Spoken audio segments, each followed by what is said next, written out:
자, 오늘 이제 예상 문제집 첫 시간이에요. 새 책 받으니까 기분 좋잖아요. 좀 풀어보셨어요? 예. 그러니까 이제 문제집을 보니까 문제 양이 굉장히 좀 많아요. 그래서 뭐 가능한 한 다 풀긴 할 텐데 속도는 조금 빠르게 볼 거예요.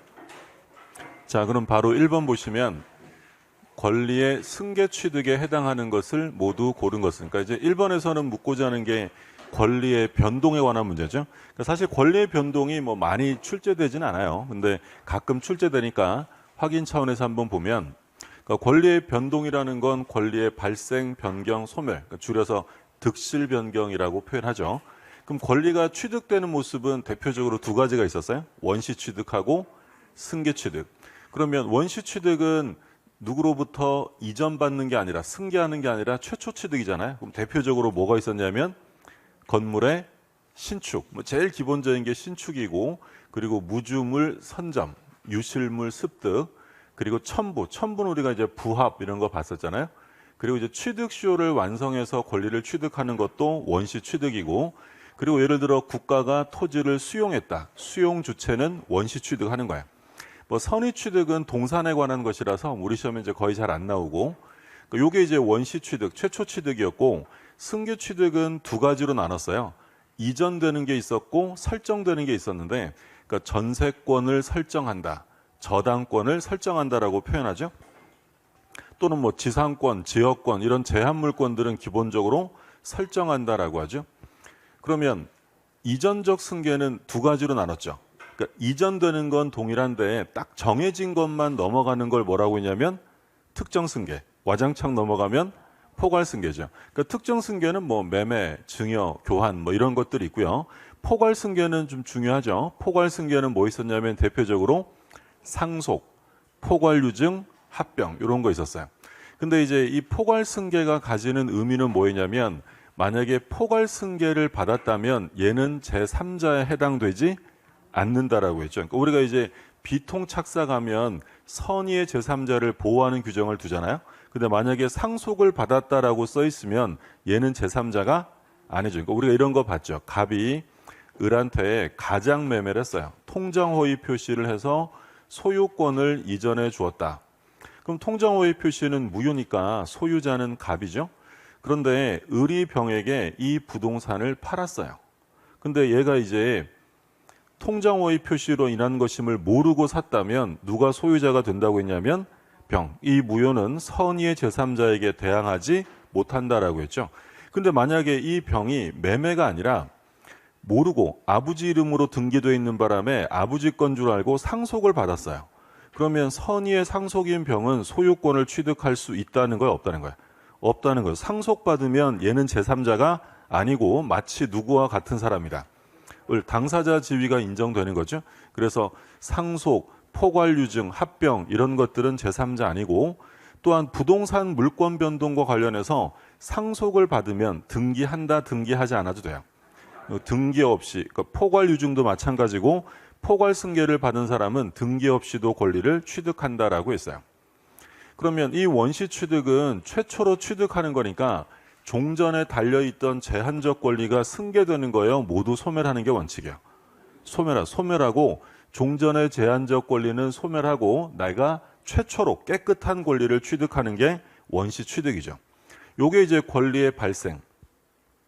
셋 중에서는 제일 중요한 거죠. 발생, 변경, 소멸 중에서는 이 발생, 취득에 관한 모습은 정리해 두셔야 되고, 자, 권리가 변경되는 건 주체의 변경, 내용의 변경, 작용의 변경이 있는데, 주체의 변경이라는 건 권리의 주체가 갑이었는데 을로 바뀌어요. 이게 주체가 바뀌는 거죠. 그럼 위에 나온 것 중에 주체의 변경은 뭐겠어요? 이전적 승계죠. 특정 승계든 포괄 승계든 권리가 이전되면 주체는 바뀌는 거야. 그러니까 내용의 변경은 뭐 시험에 나올 사항은 아니고, 작용의 변경은 좀 조심하셔야죠. 그러니까 작용의 변경은 뭐가 있냐면 권리의 힘의 변화다라고 했어요. 대표적으로 임차권이 대항력을 취득했다든지 저당권의 순위가 승진되는 건 내용의 변경이 아니라 작용, 효력의 변경이다. 그러니까 임차권은 채권이잖아요. 채권인 것이 등기 등을 통하여 대항력을 취득하면 뭐처럼 힘이 강해진다 그랬어요? 물권처럼 또는 저당권이 선순위자께 소멸되는 바람에 후순위자가 저당권의 순위가 승진하는 건 그만큼 힘이 강화되었다. 작용이 변경된다라는 얘기죠. 그러니까 내용의 변경은 뭐 참고로 말씀드리면 어떤 게 있을 수 있냐면 일정한 목적물의 인도 채권이 있어요. 근데 채무자가 인도 채권을 이행 안 하면 손해배상 받아야죠. 금전의 손해배상 채권으로 변화된다. 그러니까 목적물의 인도 채권, 이런 비금전 채권이 위반되면 뭘로 바뀌는 거야? 금전으로 바뀌는 거죠. 금전의 손해배상으로 바뀐다는 건 내용이 달라진다. 질적 변경에 해당이 되고요. 자, 권리의 소멸은 절대적인 게 있었고 상대적인 게 있었죠. 그러니까 절대적이라는 건 권리가 이 세상에서 아예 없어져 버리는 거죠. 대표적으로 뭐가 있었냐면 목적물의 멸실. 목적물이 멸실되면 나의 소유권이 누구에게 이전되는 게 아니라 아예 없어지는 거야. 또는 혼동으로 권리가 소멸했다든지 채권의 소멸시효가 완성되어 권리가 소멸되는 건 누구에게 이전되는 게 아니라 아예 없어지는 거죠. 근데 상대적 소멸이라는 건 나에게서 없어지는 거야. 그럼 나에게서 없어졌다는 건 그게 다른 사람에게 넘어갔다는 거죠. 그럼 뭘 말하는 거야? 이전적 승계. 그러니까 이전이 되면 권리는 나에게서 사라지는 거지 다른 사람에게는 존재하는 거죠. 이걸 이제 우리가 권리의 변동이다라고 불렀고, 이런 권리 변동을 발생시키는 원인은 뭐였냐면 대표적으로 법률 행위, 법률 요건이 갖춰지면 권리가 변동되는 거죠. 그러니까 여기에 관한 내용을 이제 묻는 건데, 문제 한번 보시면 승계 취득을 찾으래. 그럼 승계 취득이 뭔지 일단 알아야 될 거 아니야. 승계 취득은 좀 전에 뭐 있었죠? 승계되는 건. 화면만 바뀌었는데. 이전적 승계가 있었고 설정적 승계가 있었죠. 둘 다 승계 취득. 그러니까 승계 취득이랑 대칭되는 개념은 뭐였어? 원시 취득이잖아요. 그러면 승계 취득은 이전적 승계가 있고 설정적 승계가 있고요. 이전적 승계는 다시 특정 승계랑 포괄 승계 이렇게 나눴던 거죠. 그러면 기억, 타인 소유 부동산의 저당권을 취득한다. 그럼 이건 뭐예요? 설정적 승계로서 승계 취득에 해당이 되는 거고, 니은 상속으로 인한 권리 취득, 포괄 승계죠. 그러면 이것도 이전적 승계에 해당이 되고요. 부합, 부합은 아까 무슨 취득이었죠? 원시 취득, 원시 취득. 그 다음에 리을에 보시면 취득시효 완성, 취득시효로 취득하는 건 무슨 취득이다? 역시 원시 취득. 그러니까 결국 승계 취득은 최초 취득이 아닌 걸 말하는 거고, 기억과 니은, 답은 1번이 되겠고요. 그 다음에 2번 권리 변동에서 틀린 겁니다. 1번. 자, 유실물 습득이 나왔네요. 습득은 뭐였어요? 원시 취득. 자, 교환. 교환으로 인한 소유권 취득은 무슨 승계다? 특정 승계. 포괄 승계가 아니라 교환은 특정 승계고요. 경매로 인한 소유권 취득. 경매로 인한 취득은 원시 취득인지를 물었네. 원시 취득이요? 아니죠. 전주의 권리를 승계하는 승계 취득. 승계 취득 중에서 이전적 승계에 해당이 되겠죠. 답은 3번이고, 전세권을 취득하는 건 설정이고요. 채권의 소멸, 채권이 소멸되어서 저당권이 소멸된다. 담보물권의 부종성이죠. 어떤 이유든지 간에 채권이 소멸하면 그 즉시 저당권도 소멸한다. 등기해야 소멸해요? 등기 없이 소멸해요? 등기 없이 당연 소멸이죠. 그러면 이 저당권이 누구에게 이전되어서 없어지는 거예요? 아예 없어지는 거예요? 아예 없어지죠. 그럼 무슨 소멸이다? 절대적 소멸이다라고 불렀고요. 그 다음에 3번. 다음 중 준법률행위인 것을 찾으래요. 법률행위가 아니라 준법률행위. 그럼 준법률행위는 크게 뭐가 있었냐면 의사의 통지가 있었고, 그리고 관념의 통지가 있었죠. 그럼 의사의 통지에는 각종 뭐 있었어요? 각종 최고. 관념의 통지는 각종 통지. 이런 거 찾으라는 거죠. 이건 뭐 우리 26회 기출문제였죠. 동의, 취소, 추인, 해지. 얘네들은 다 뭐야? 준법률행위예요? 법률행위예요? 법률행위. 상대방이 있는 단독행위고 끝에 뭐가 들어가 있다? 최고, 최고나 통지가 들어가면 준법률행위에 해당이 되죠. 그러니까 이제 두 번째로 보는 건 이 권리 변동을 발생시키는 가장 중요한 원인이 법률 행위였잖아요. 그래서 이제 우리가 법률 행위의 종류를 봤는데 법률 행위 종류는 중요한 게 두 가지예요. 그러니까 의사 표시의 방향과 수에 따른 구분 하나하고 두 번째는 이행의 문제를 남기느냐에 따른 구분이에요.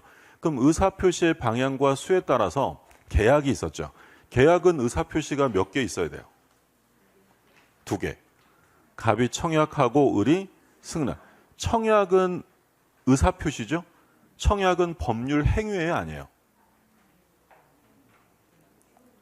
법률 행위를 하면 법률 효과가 생깁니다. 청약하면 효과가 생겨요, 안 생겨요? 안 생기죠. 이 청약이라는 건 법률 행위를 구성하는 필수 요소인 법률 사실로서 의사 표시인 것이지 법률 행위는 아닙니다. 법률 행위가 되려면 청약만 가지고 안 되고 뭐랑 합쳐져야 돼? 승낙이랑 결합이 되어서 계약이 이루어져야죠. 근데 어떤 법률 행위는 이 2개의 의사 표시가 필요한 게 아니라 일방적인 의사 표시로 효과가 발생되는데 그걸 우리가 단독행위다라고 불렀어요. 그러면 단독행위는 상대방 있는 단독행위와 없는 단독행위로 나눴죠.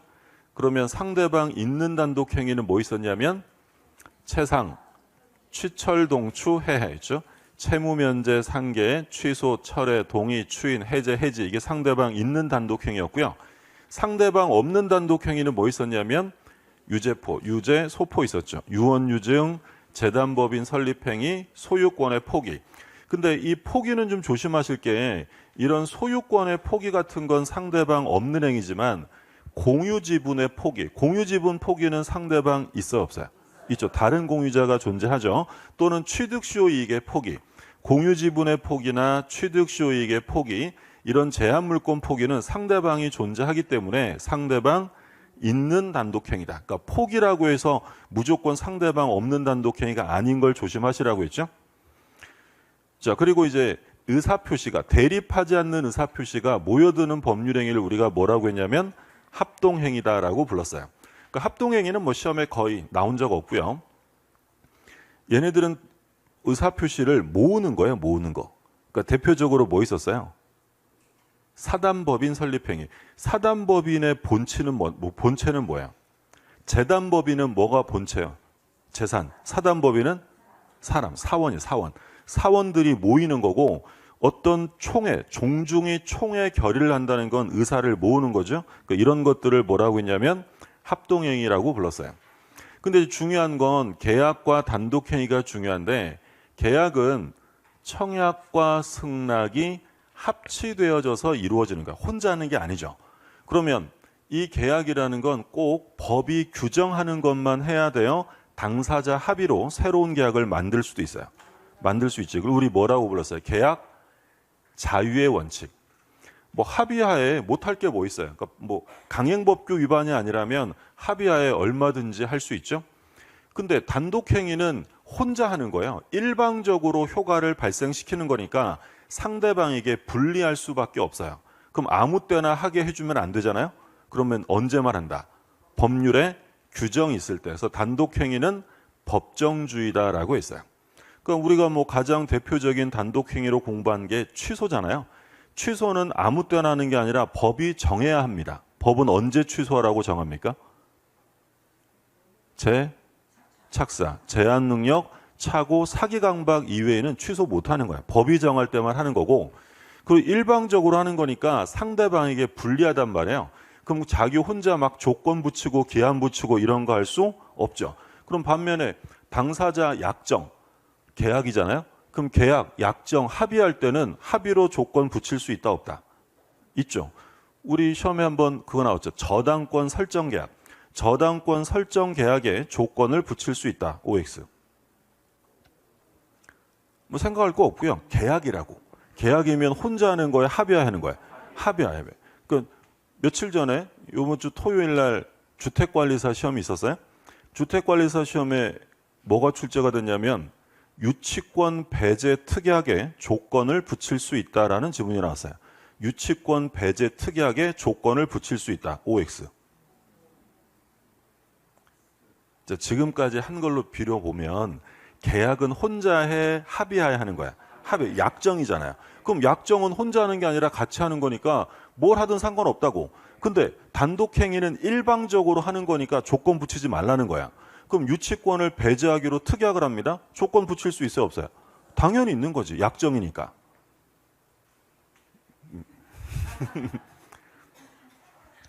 그 주택관리사가 우리 시험 치르기 전에 가장 근접해서 보는 국가고시예요. 주택관리사 시험이.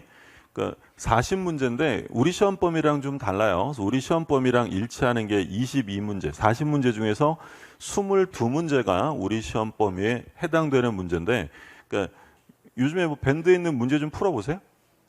예, 그러니까 다음 주는 밴드에 한 5일로 쪼개서 주택관리사 기출문제랑 해설 올릴 테니까 시간 날 때 좀 보시고요. 제가 무슨 소리 하나 이렇게 생각하지 마시고 풀어보시라고 올라오는 거죠. 예. 예. 자, 그게 이제 계약과 단독행위의 특징이고요. 그럼 두 번째는 뭐냐면 이행의 문제에 따라 구별하는 게 있어요. 그러니까 어떤 법률행위는 이행의 문제를 남기고요.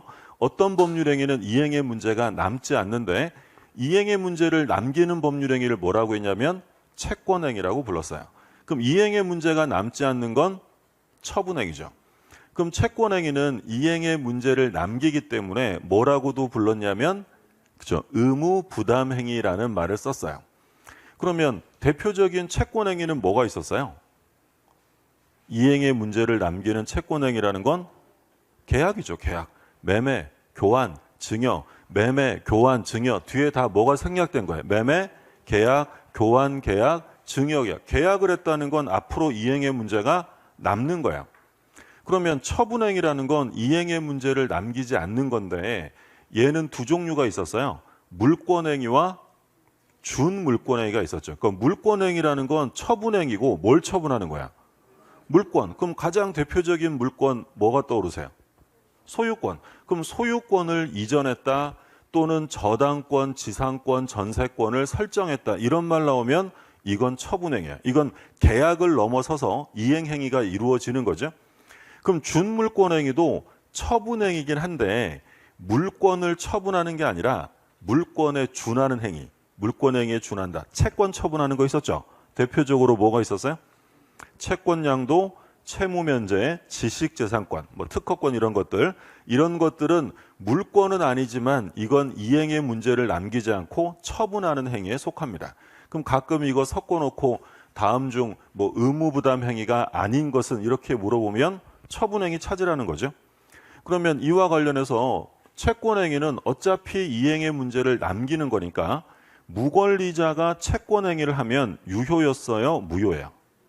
무권리자가 채권행위하면 얼마든지 할 수 있죠. 유효. 그러니까 우리 무슨 얘기했어요? 타인 권리 매매. 타인 권리를 매매할 수 있느냐라고 물으면 할 수 있다, 없다? 있죠. 그게 바로 채권행위요, 처분행위요? 타인 권리 매매. 매매는 뒤에 뭐가 생략됐다고요? 계약. 그럼 타인 권리 매매 계약 할 수 있다, 없다? 얼마든지 할 수 있죠. 타인 소유 부동산 매매 얼마든지 할 수 있어요. 근데 이제 문제는 무권리자가 채권행위를 넘어서 무권리자가 처분행위를 하면 유효다, 무효다? 그건 무효죠. 무권리자의 처분행위는 무효. 그럼 여기서 알 수 있는 건 처분행위는 아무나 할 수 있는 것이 아닙니다. 처분권과 처분 능력이 있는 사람만 할 수 있어요. 그러면 무권리자가 처분행위하면 무효인데 나중에 권리자가 추인할 수 있죠. 그러면 무권리자 처분행위를 나중에 권리자가 추인하게 되면 새로운 행위로 인정되어 소급해서 유효가 돼요. 소급해 있다는 점 꼭 기억하셔야 되고요.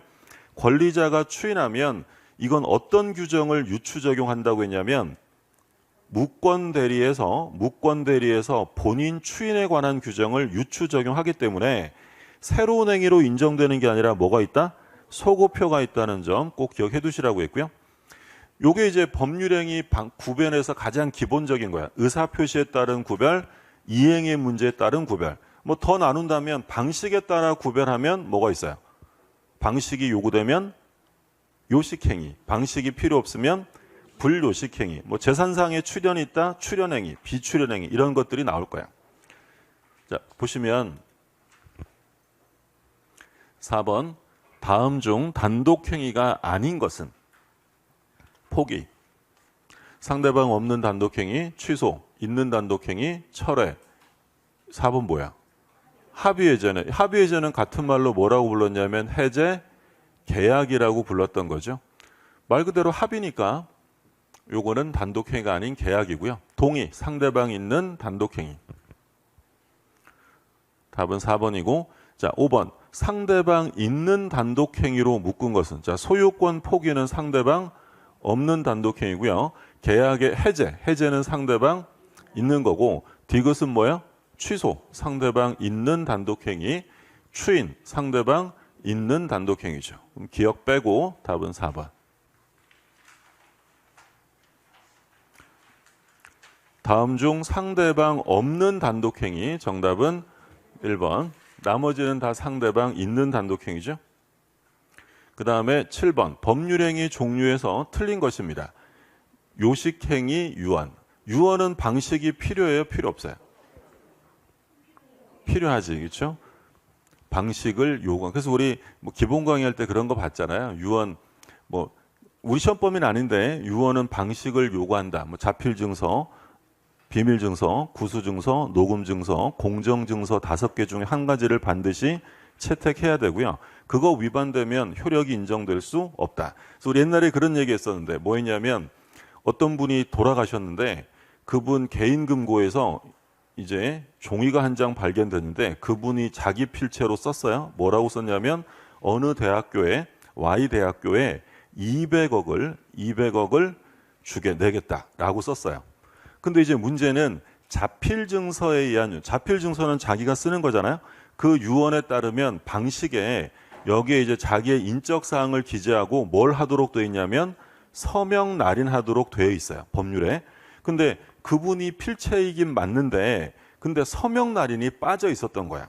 그러니까 이제 다툼이 생긴 거지. 대학교에서는 서명 날인 없어도 그분의 필체인 게 드러났고 그분의 의사가 분명하니까 우리 학교로 돈 달라라고 하고 상속인들은 뭔 소리야. 서명 날인이 없으면 무효지라고 다툼이 생긴 거야. 자, 그러면 이게 대법원까지 가서 결국 누가 있다 그랬어요? 상속인이. 유언은 반드시 방식을 지켜서 해야 되고요. 방식이 흠결되면 효력이 인정될 수 없다. 그래서 우리가 그런 얘기 했잖아요. 재산상의 법률행위랑 가족법상 법률행위 중에서 어느 게 더 보다 신중한 의사결정을 요구할까? 가족법상이요. 그래서 우리 시험 범위는 가족법이 들어가지 않기 때문에 우리 시험 범위 내에서는 요식행위가 단 하나도 없습니다. 근데 요 유언이라는 건 가족법상 행위예요? 재산상 행위예요? 재산법이라고 생각이 될 만큼 재산적 성질이 강한 가족법상 행위입니다. 우리 유언 공부했어요? 안 했단 말이에요. 이건 가족법상 행위이기 때문에 방식을 지켜야 돼. 혼인할 때 뭐 해야 돼요?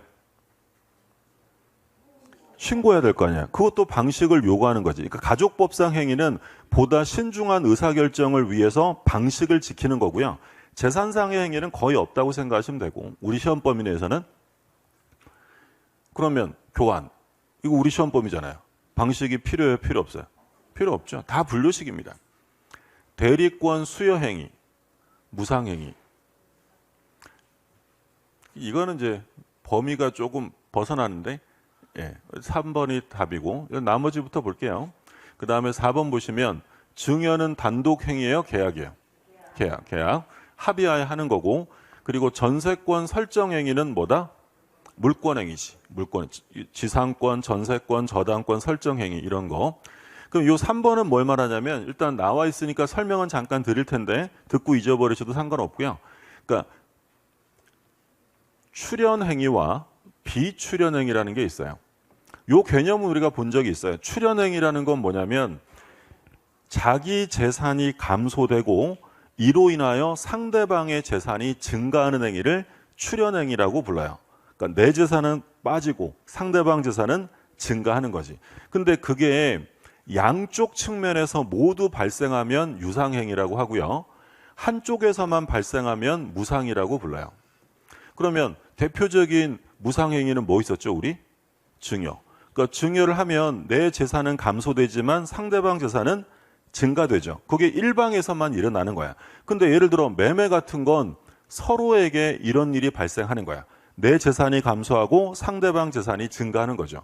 근데 비출현행위라는 것은 그런 게 아니에요. 내 재산이 감소하지 않거나 내 재산이 감소해도 상대방의 재산의 증가로 이어지지 않는 건데 대표적으로 소유권의 포기입니다. 소유권을 포기하면 나의 재산은 어떻게 돼요? 감소되죠. 상대방 재산이 증가해요? 안 합니다. 이런 건 비출현행위 또는 지금 나온 것처럼 수권행위, 대리권 수여행위는 재산 감소 같은 게 발생하지 않는 거예요.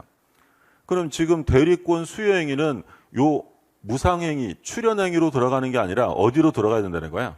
비출현행위로 들어가야 되는데 이런 것까지 시험에 나오진 않습니다. 근데 요 개념은 확인해 두시는 게 좋아요. 그러니까 출현행위라는 건 나의 재산이 감소하고 상대방 재산이 증가하는 거고 그렇지 않은 소유권 포기나 수권행위는 비출현이다. 이 정도만 확인하시면 되고 출현행위와 비출현행위가 무엇인지는 예전에 우리 16회 때 한번 출제된 적은 있고요. 10년 넘었죠. 8번 틀린 것입니다. 대리권 수여행위는 방식에 제한이 없는 불요식행위다. 그러니까 보통 이제 우리 위임장 써주는 게 일반적이지만 뭐 구두로 해도 되고요. 방식은 필요 없고. 그 다음 2번. 타인 권리의 매매 계약이나 타인 권리 임대차 유효다 무효다. 유효죠. 얼마든지. 이건 채권행위니까 권한이 없어도 유효하게 할 수 있고요. 3번. 무권리자의 처분행위. 이거 유효예요? 무효야? 무권리자 처분행위. 무효지 무효. 무권리자의 채권행위가 유효고 처분행위는 무효입니다. 무효. 근데 권리자가 추인했대요. 그럼 언제부터 유효다? 처음부터 소급해서 유효가 된다라고 했고요. 저당권을 설정하는 것은 의무부담행위다. 의무부담행위는 다른 말로 뭐라고 불렀죠? 채권행위. 그럼 저당권을 설정했대. 그러면 이건 채권행위요? 처분행위요? 처분행위지. 그렇죠? 의무부담행위가 아니라 처분행위에 속한다. 처분행위는 물권행위랑 준물권행위가 있었어요? 그럼 저당권 설정행위는 그 중에 뭐야? 처분행위 중에서. 저당권은 물권이야? 채권이야? 지금 이 시점에서 저당권이 물권인지 채권인지 헷갈림. 저당권은 우리 언제 공부했어요? 물권법 할 때 하잖아요. 담보물권. 저당권을 설정하는 건 무슨 행위다? 지금 이 얘기하는 거잖아요. 처분행위에는 물권행위와 준물권행위가 있고 물권행위는 소유권을 넘겨주는 행위, 저당권이나 지상권이나 전세권이나 지역권을 설정하는 행위. 준물권행위는 물권이 아닌 것 처분하는 거죠. 채권 양도, 채무 면제.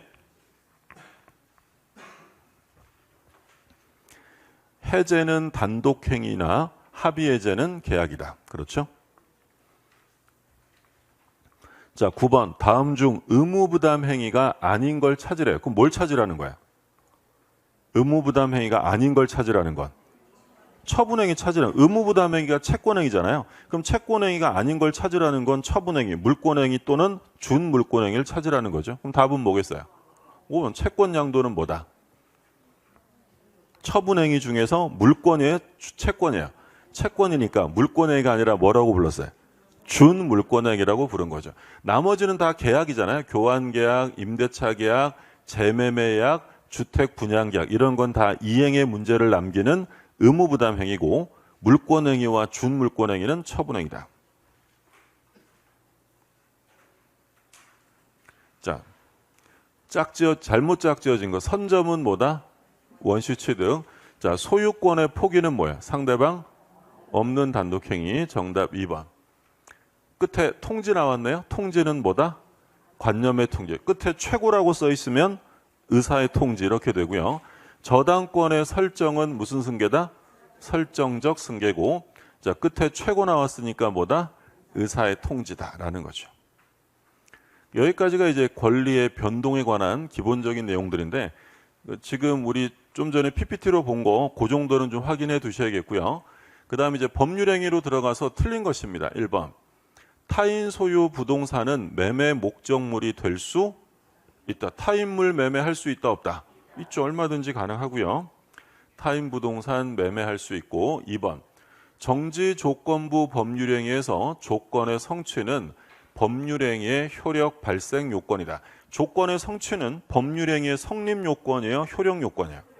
효력. 그러니까 조건에서 성립이라는 말이 써 있으면 무조건 틀려요. 성립의 문제가 아니라 조건은 뭐의 문제다? 효력의 문제다. 3번 농지 취득 자격 증명. 농취증은 농지매매 효력 발생 요건이에요? 아니죠. 그러니까 바꿔서 얘기하면 농지매매에서 농취증이 없으면 무효예요, 유효예요? 유효합니다. 농취증은 나중에 보완하면 되는 거지 무효는 아니다. 대리행위에서 대리권의 존재는 효력 발생 요건이다. 특별 효력 발생 요건이죠. 대리권이 없으면 본인에게 효력이 생긴다 안 생긴다? 무권들이잖아요. 그럼 무권들이면 본인에게 효력이 생겨 안 생겨?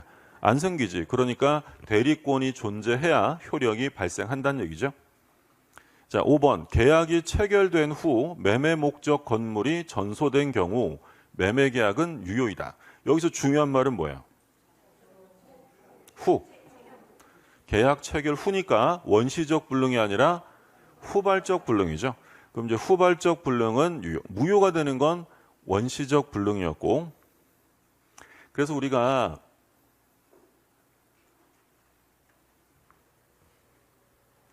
법률행위 공부할 때 이제 성립 요건 봤고요. 성립 요건 봤고, 그리고 뭐 봤어요?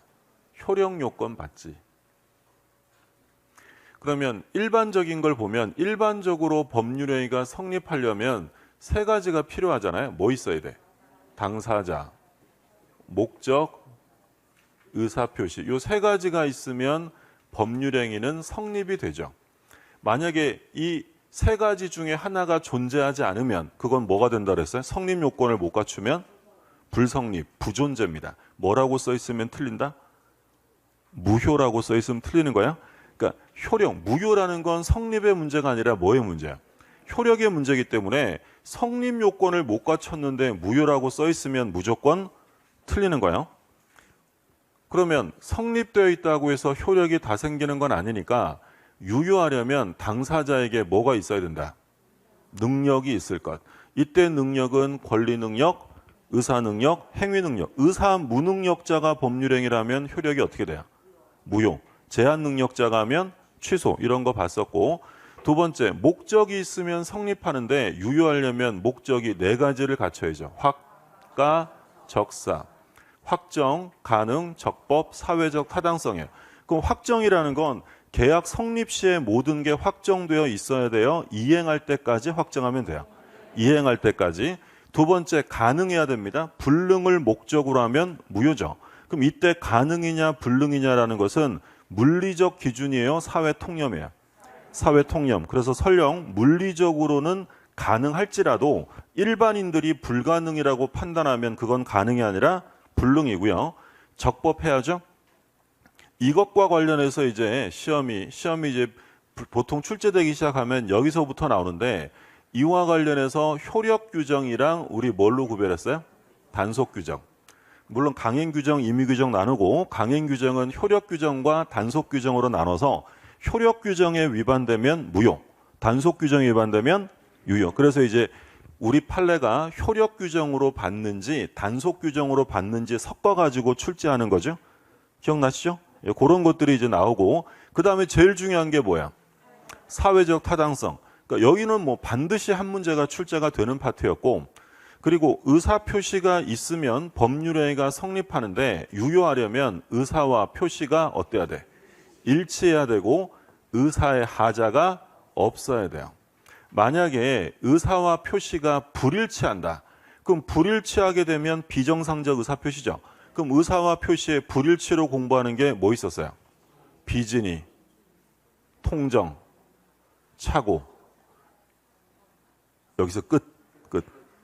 하자가 있는 것은 사기강박. 그러니까 사기강박은 의사와 표시가 일치해요, 불일치해요? 일치하지만 하자가 있는 거고, 불일치하는 건 비진의, 통정, 착오 이렇게 되는 거고요. 이게 일반 성립 요건이에요. 그러면 이게 일반적인 거라면 가끔 특별한 애들이 있잖아요. 특별 성립 요건, 대표적으로 요물 계약할 때 요물 계약을 합니다. 그럼 요물 계약이 성립하려면 당사자, 목적, 의사 표시만 있어서 되느냐? 이걸로 안 되죠. 뭐가 필요해? 예를 들어 대표적인 우리 요물계약하면 몇 개 있었어요? 4개. 뭐 있었죠? 현, 대, 계보. 그러니까 우리가 가장 많이 보는 요물계약이 계약금 계약이죠. 그럼 계약금 계약은 당사자가 있고 계약금 체결할 목적으로 청약과 승낙을 하면 성립해요. 계약금 줘야 돼. 줘야죠. 그럼 요물계약은 요 3개 이외에 물건의 인도나 지정행위의 완료가 있어야 성립합니다. 그리고 특별 효력 요건은 아까 뭐 있었어요? 요거 다 갖췄지만 본인에게 효과가 생기려면 뭐가 있어야 돼요? 대리권이 존재해야지. 이게 특별 효력 요건. 그리고 아까 뭐 있어요? 조건의 성취. 허가구역에서 뭘 받아야 유효가 돼요? 허가. 이런 것들은 특별 효력 요건이고 우리 시험에 한번 나왔던 게 효력 요건이 아닌 것으로 출제된 게 좀 전에 뭐 있었어요? 농지매매에서 농취증은 효력 요건이 아니다라고 출제된 거죠. 요 이제 요건에 관한 내용들이 이제 여기서부터 이제 차례대로 이게 시작이 되고 그리고 이제 의사불치, 비진이, 통정, 착오. 오늘은 여기까지 보면 집에 갈 수 있을 것 같아요. 차례대로 봅니다. 자, 이제 법률행위의 목적. 그러니까 이제 확가적사가 나온다는 거예요. 기억부터 보시면 계약을 체결한 후에 언제요? 계약 체결 후에 채무이행이 객관적으로 불가능하게 됐어요. 그러면 법률행위는 무효다, 유효다? 유효죠, 유효. 기억은 틀렸고요. 자, 니은 법률행위 성립 당시에 그 목적이 물리적으로 가능하더라도 사회 통념상 실현할 수 없다. 그럼 기준은 물리적 기준이 아니라 이건 이제 꼬드기는 말이고 필요 없는 말이고 사회 통념상 안 된다라고 하면 그건 뭐다? 불가능이니까 무효가 되는 거죠. 그 다음에 디귿. 법률행위 목적은 반드시 계약 체결 당시에 구체적으로 확정해야 한다. 체결 당시가 아니라 이행할 때까지, 이행시까지 확정하면 되고요. 원시적 전부불능은 무효입니다. 무효. 그리고 어떤 문제가 생긴다? 계약 체결상 과실책임. 우리가 계약법에서 많이 본 거죠. 계약 체결상 과실책임을 논의하는 건 원시적, 객관적, 전부불능이고 일부 불능에서는 발생하지 않는다라고 했던 거야. 그럼 틀린 거 찾는 거니까 기억과 디귿. 답은 1번. 자, 효력 규정이 아닌 것. 농지법에서 이건 뭐 우리 공법 시간에 공부하셨겠네요. 그죠? 농지법에서 농지 임대를 금지한 규정. 농지법 공부하셨죠? 아, 공법 시간에 아직 안 했어요? 원래 잘 안 하죠, 농지법은. 그냥 뭐 2번 찍는 거지, 뭐, 농지법. 예. 농지법상 농지 임대를 금지합니다. 그렇죠? 우리 뭐 전세권에서도 목적물이 대상이 될 수 없는 게 뭐야? 농경지는 전세권의 대상으로 할 수 없잖아요. 소위 이제 헌법상의 경자 유전의 원칙을 위해서 부재지주가 생기는 걸 막기 위해서 금지하는 거예요. 근데 금지했는데 했다. 유효겠어요? 무효겠어요? 잘 모르겠죠. 예, 그럼 넘어가세요. 예. 우리가 민법 수업 시간에 공부한 적이 없는 거예요. 그 다음에 니은. 공인중개사법상 개업 공인중개사가 중개의뢰인가 뭘 금지했다? 직접 거래. 이거 효력 규정이다, 단속 규정이다. 단속 규정. 그러면 니은은 들어가는 거고 그 다음에 디귿. 제일 중요한 거죠. 중간 생략 등기 금지. 효력 규정이다, 단속 규정이다. 단속 규정이지. 그죠? 그럼 뭐 일단 기억 몰라도 정답 맞히는 데는 지장 없는 경우가 많으니까 자, 공인중개사 자격이 없대요. 그럼 이제 중개 보수에 관한 걸 묻는 거죠. 이때는 뭘 확인하시라 그랬어요? 중개업이냐 일회적이냐를 봐야 돼. 뭐라고 써 있어요? 중개업이래. 그러면 이건 뭐다? 무효. 이건 효력 규정이지. 무효. 그러면 답은 니은 디귿 아니면 효력 규정이 아닌 걸 찾는 거니까 단속 규정 찾는 거죠. 그러면 니은과 디귿. 니은과 디귿. 답은 2번. 얘는 효력 규정. 무효지, 무효. 그러니까 여기서 이제 확인하실 점이 적법성 관련해서 법률의 규정인데 강행 규정이 있고 임의 규정이 있단 말이에요. 그러니까 임의 규정은 당사자의 의사가 더 우선하는 거야. 배제할 수 있는 거고 강행 규정은 효력 규정과 단속 규정이 있었는데 효력 규정에 위반되면 뭐다? 무효, 무효. 단속 규정은 유효. 다만 이제 표현할 때 우리 판례는 효력 규정이란 말을 쓰지 않는 경우가 많아요. 그냥 우리 판례는 강행 규정에 위반되어 무효다라고 표현하면 뭘 말하는 거야? 효력 규정. 단속 규정을 말할 때는 단속 규정이란 말을 꼭 쓰고요. 효력 규정을 말할 때는 그냥 강행 규정 위반이다라고 표현합니다. 그러면 대표적인 효력 규정은 뭐가 있느냐? 허가 구역에서 허가를 받아야죠. 안 받으면 무효.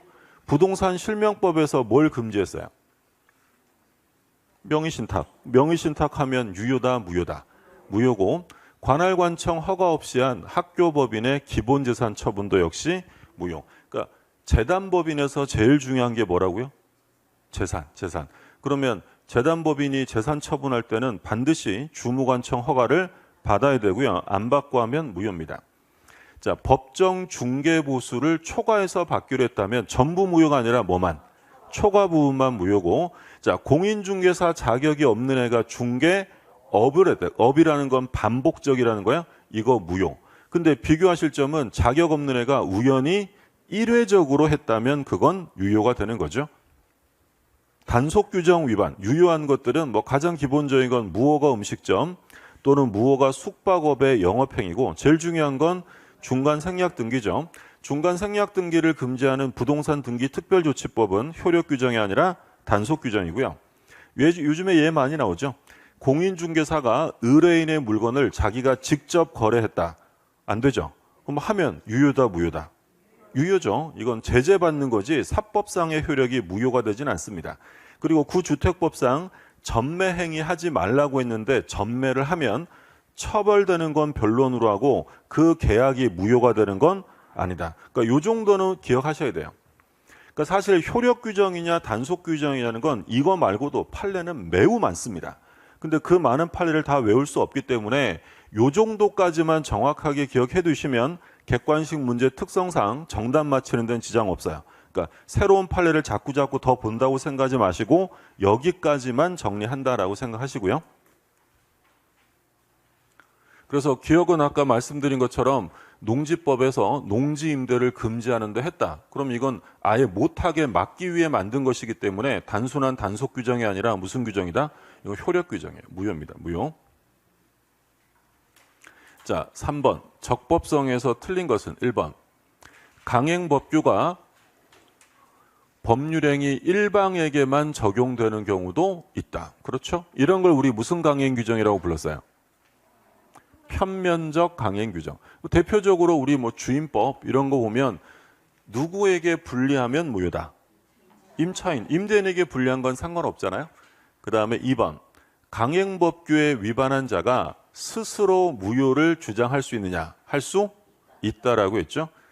신의 측에 반하는 것이므로 인정할 수 없다. 그러니까 이건 신의 측 위반으로 보지도 않고요. 설령 신의 측에 위반한다 하더라도 강행 규정과 신의 측이 충돌하면 어느 게 더 우선한다고요? 물론 또 우리 신의는 매우 중요하긴 합니다. 그죠? 근데 강행 규정이 더 우선해야 돼요. 신의 측을 우선시키면 그건 강행 규정 취지가 몰각되기 때문에 그건 어쩔 수 없다. 그러니까 강행 규정은 누구든지 무효를 주장할 수 있어야 되는 거죠. 그렇죠? 그러니까 우리 그런 얘기 했잖아요. 예를 들어 토지를 임대차 했어요. 갑이라는 애가 땅 주인인데 을이 토지를 임대차하면서 뭐라고 했냐면 나는 여기다가 건물을 지을 텐데 끝나고 나면 요거 깔끔하게 철거하고 갈 거니까 걱정 말고 빌려줘. 진짜 그럴 거지? 그래서 빌렸어요. 근데 이제 문제는 뭐야? 끝나고 났더니 철거해요? 사내래? 사래. 그죠? 그러면 이 을은 자기가 철거한다고 해놓고도 지금 보는 것처럼 이 철거 특약이 뭐라고 주장하는 거야? 무효라고 주장하는 거지. 강행규정 위반이니까. 할 수 있다 없다? 얼마든지 할 수 있는 거야. 만약에 너 치사하게 너 철거한다더니 이제 와서 주장하면 안 돼. 넌 무효 주장 못 해라고 하면 그건 이제 강행규정이 아닌 게 되는 거야. 강행규정은 당연히 그러니까 늘 얘기한 것처럼 무효는 주장할 이익이 있는 사람이면 누구든지 무효를 주장할 수 있다라고 했고요. 공익법인이 주무관청 허가 없이 한 기본재산의 처분행위. 아까 나온 거죠? 뭐예요? 무효다라고 했고, 일단 답은 뭐 2번이었고 4번. 공인중개사 자격이 없는 사람. 그럼 이제 업이냐 일회적이냐 그거 보셔야죠. 뭐라고 돼 있어요? 1회네 1회. 그럼 무효다 유효다? 유효. 무효라고 할 수 없습니다. 그 다음에 5번 개업 공인중개사가 의뢰인과 직접 거래하는 걸 금지하고 있다. 요건 효력 규정이 아니라 뭐다? 단속 규정이라서 유효하다라고 했고요. 그 다음에 4번 강행 규정에서 옳은 것은 강행 규정에 위반한 자가 스스로 무효를 주장하는 것은 특별한 사정이 없는 한 신의 측에 반하는 것으로 보지 않는다라고 했고요. 자, 부동산을 등기하지 않고 순차 매도하는 중간 생략 합의는 강행 규정에 위반하여 무효다. 무효가 아니라 유효. 3번 강행 규정 위반으로 무효인 계약은 상대방의 선의 무과실에 따라 표현대리 법리가 적용된다. 강행 규정 위반으로 무효예요. 그러면 상대방이 선의 무과실이면 표현대리가 적용될까 안 될까? 적용될 여지가 없다. 그러니까 우리가 표현대리에서 제일 기본적으로 봤던 내용이 뭐였냐면 표현대리가 성립하면 누가 이행 책임을 져야 돼요? 본인이. 그죠? 예. 갑이 있고 을이 있고 병이 있는데 표현대리는 유권대리다 무권대리다? 무권대리예요. 무권대리. 그러면 을과 병이 한 법률행위가 무권대리 행위지만 갑이 책임을 지는 게 표현대리잖아요. 그러면 얘가 책임지려면 을과 병의 법률행위가 무효라도 되어 유효해야 돼요. 유효해야 이행을 하는 거고 이게 강행 규정에 위반되어 무효면 표현대리는 적용될 여지가 없다라고 했던 거죠. 그리고 강행 규정 위반으로 무효면 비진이가 적용될까요? 안 될까요? 강행 규정 위반으로 무효인데 상대방이 진이 아님을 몰랐대. 선의 무과실이면 유효가 될 수 있을까요? 없을까? 없죠. 그래서 비진이도 적용될 여지가 없습니다. 4번 강행 규정 위반으로 인한 무효는 선의의 제3자에게 대항할 수 있죠. 무효는 절대적 무효가 원칙이에요? 상대적 무효가 원칙이에요? 절대적 무효. 그럼 특별한 거 없으면 전부 다 선의의 제3자에게 대항할 수 있는 거고요. 대항할 수 없는 무효는 우리 민법에 딱 두 개밖에 없어요. 시험 범위에서. 뭐?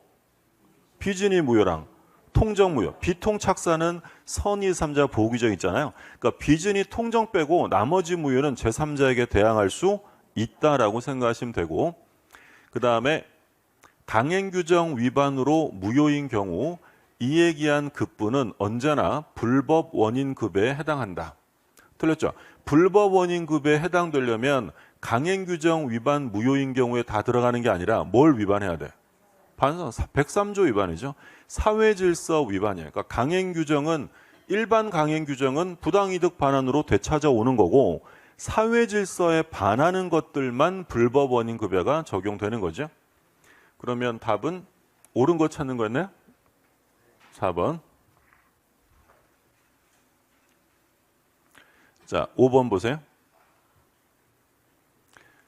1번 강행 규정을 위반한 법률행위는 당사자 주장이 없더라도 법원이 직권으로 판단할 수 있다. 그렇죠? 그러니까 우리가 수업 시간에 제가 그런 얘기 했었는데 뭐라고 있었냐면 우리 시험 범위 중에서 주장하지 않아도 법원이 직권조사해야 된다라고 나올 만한 건 뭐밖에 없다고 그랬어요? 제척기간. 그때 제가 그 얘기는 했었는데 강행규정 위반도 직권조사해야 되지만 걔는 시험에 나온 적이 없으니까 제척기간만 기억하시라고 그랬는데 우리 문제집은 좀 강행규정 위반도 물어봤네요. 강행규정 위반한 것도 당사자가 주장해야 돼요? 그건 법원이 알아서 해야 돼. 법원이 알아서 무효를 강행규정 위반으로 무효인 것으로 직권 판단한다라고 했어요. 1번은 옳은 지문. 2번 강행규정을 위반하여 확정적 무효가 된 법률행위는 특별한 사정이 없는 한 추인에 의해서 유효로 할 수 없다. 강행규정 위반을 추인으로 유효화시킬 수 있느냐? 할 수 없다. 그러니까 우리 무효행위 추인 얘기하는 거잖아요. 그럼 무효행위 추인에서 제일 중요한 것 중에 하나가 뭐였냐면 절대로 추인 대상이 될 수 없는 거였죠. 뭐 있었어요? 반사회적, 불공정, 강행법규 위반. 강행법규 위반 행위는 추인한다고 해서 유효가 될 수 없고요. 3번 강행규정에 위반하여 무효인 계약의 상대방이 그 위반 사실에 대해 선의 무과실이더라도 표현대리가 적용될 여지 없다. 강행규정 위반으로 무효면 표현대리는 적용될 여지가 없습니다. 반드시 유효해야 한다고 했고요. 4번. 강행규정 위반한 사람이 스스로 무효를 주장하고 있다. 신의 측에 반하여 허용될 수 없다. 틀렸고 지금 이것만 지금 한 3, 4번째 나오는 거예요. 강행규정에 위반되는 것은 스스로 주장해도 상관없습니다. 위반한 사람이. 5번. 법률 금지에 위반되는 행위라도 그것이 선량한 풍속, 기타 사회 질서에 위반하지 않는다. 선풍기에 위반되지 않으면 불법 원인 급여가 적용된다, 안 된다? 적용되지 않는다라고 했던 거죠. 그래서 746조는 103조와 동전의 양면이다라고 했던 거고요. 그 다음에 이제 6번부터는 103조가 나오는데 103조부터는 좀 쉬었다 보시죠.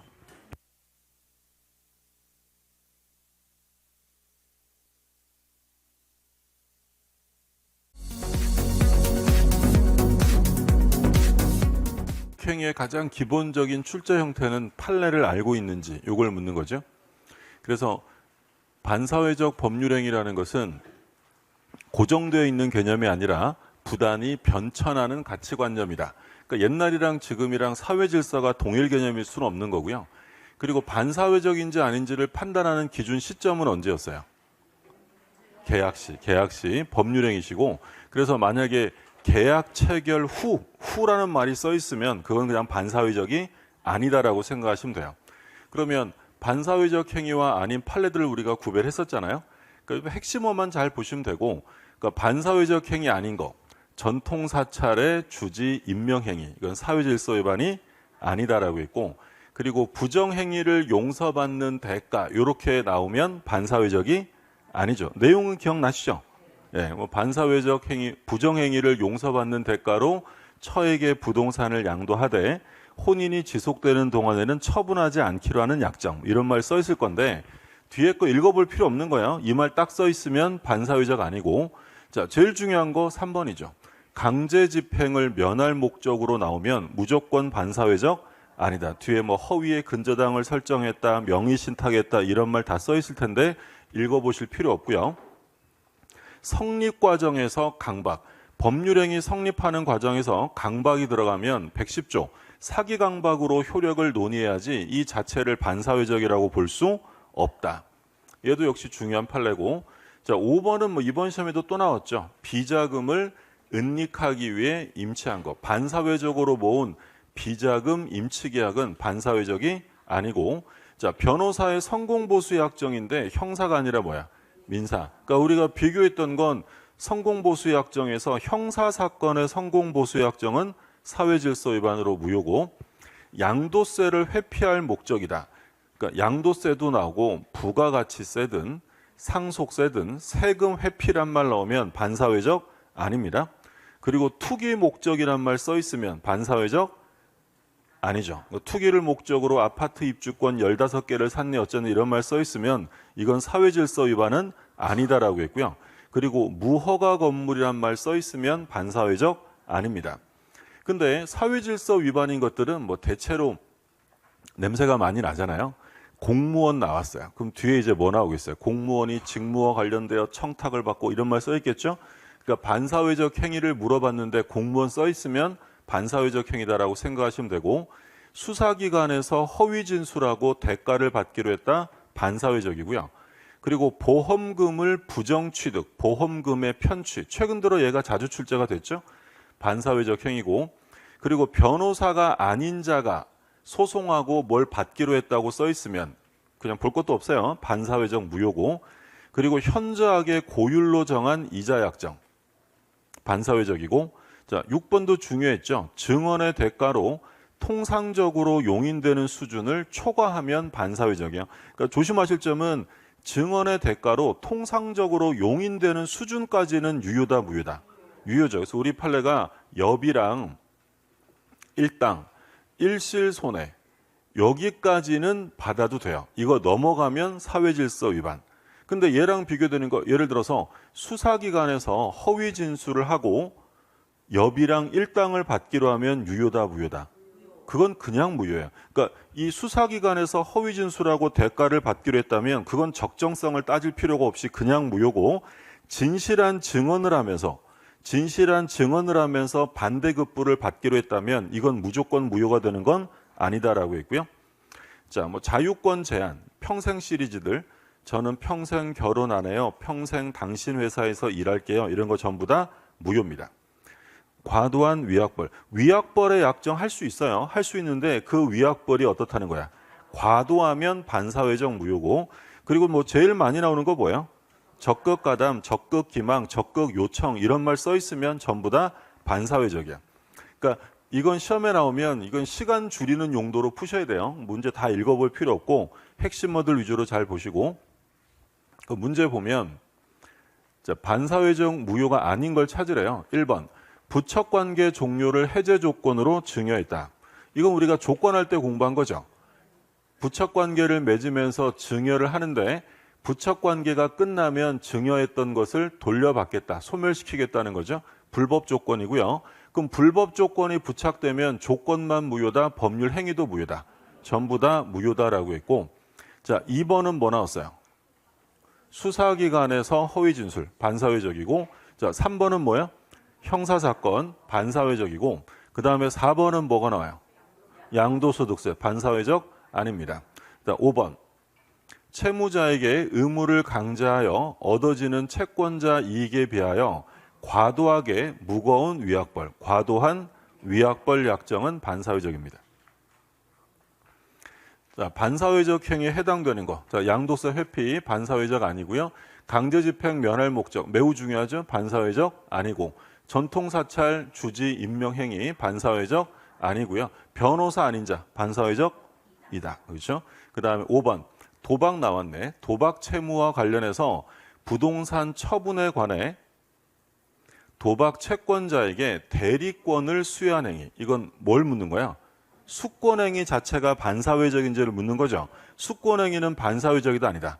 아니다라고 했어요. 반사회적 행위로 볼 수 없다. 이건 별개로 이루어지는 거기 때문에 대리권 수여 행위가 무효가 될 수는 없는 거고, 그러면 이 수권행위를 가지고 처분했다면 제3자는 권리를 취득할 수 있다 없다? 얘가 지금 대리권이 있는 거야 없는 거야? 자, 천천히 이게 쓱 흐름을 타고 이해하셔야 돼요. 지금 여러분들께서 대부분 뭘 맞히셨냐면 이 대리권을 수여하는 건 무효가 아니다라는 것까지 맞췄잖아요. 그럼 얘는 대리권이 있는 거야 없는 거야? 있는 거지. 그럼 그걸 처분하면 그 처분도 무효겠어요? 유효야? 유효지. 그럼 제3자는 권리를 취득할 수 있다라는 거였죠. 어렵지 않아요. 대리권이 있으니까 당연히 제3자도 취득하는 거고. 그 다음에 8번. 반사회적 무효로 볼 수 없는 거. 뭐 나왔어요? 민사소송. 그럼 반사회적 볼 수 없다. 그 다음에 뭐 나왔어요? 보험금의 부정취득. 반사회적이죠. 그 다음에 디귿. 범죄행위로 소송. 뭐 나왔어요? 비자금 임치계약이죠. 반사회적 아니고. 그럼 또 뭐 나왔어요? 양도세죠. 네. 답은 기억, 디귿, 리을. 4번. 그 다음에 반사회적 행위에 해당하지 않는 거. 형사사건 반사회적이고요. 변호사 아닌 자 반사회적이고, 보험금을 사고 가장했다. 결국 부정취득이죠. 반사회적. 자, 증언 판례 조심하셔야죠. 증언은 무조건 무효가 되는 건 아니고 통상적으로 용인되는 수준을 넘었대요. 그러면 반사회적 행위에 해당되고요. 5번은 뭐야? 양도세. 답은 5번.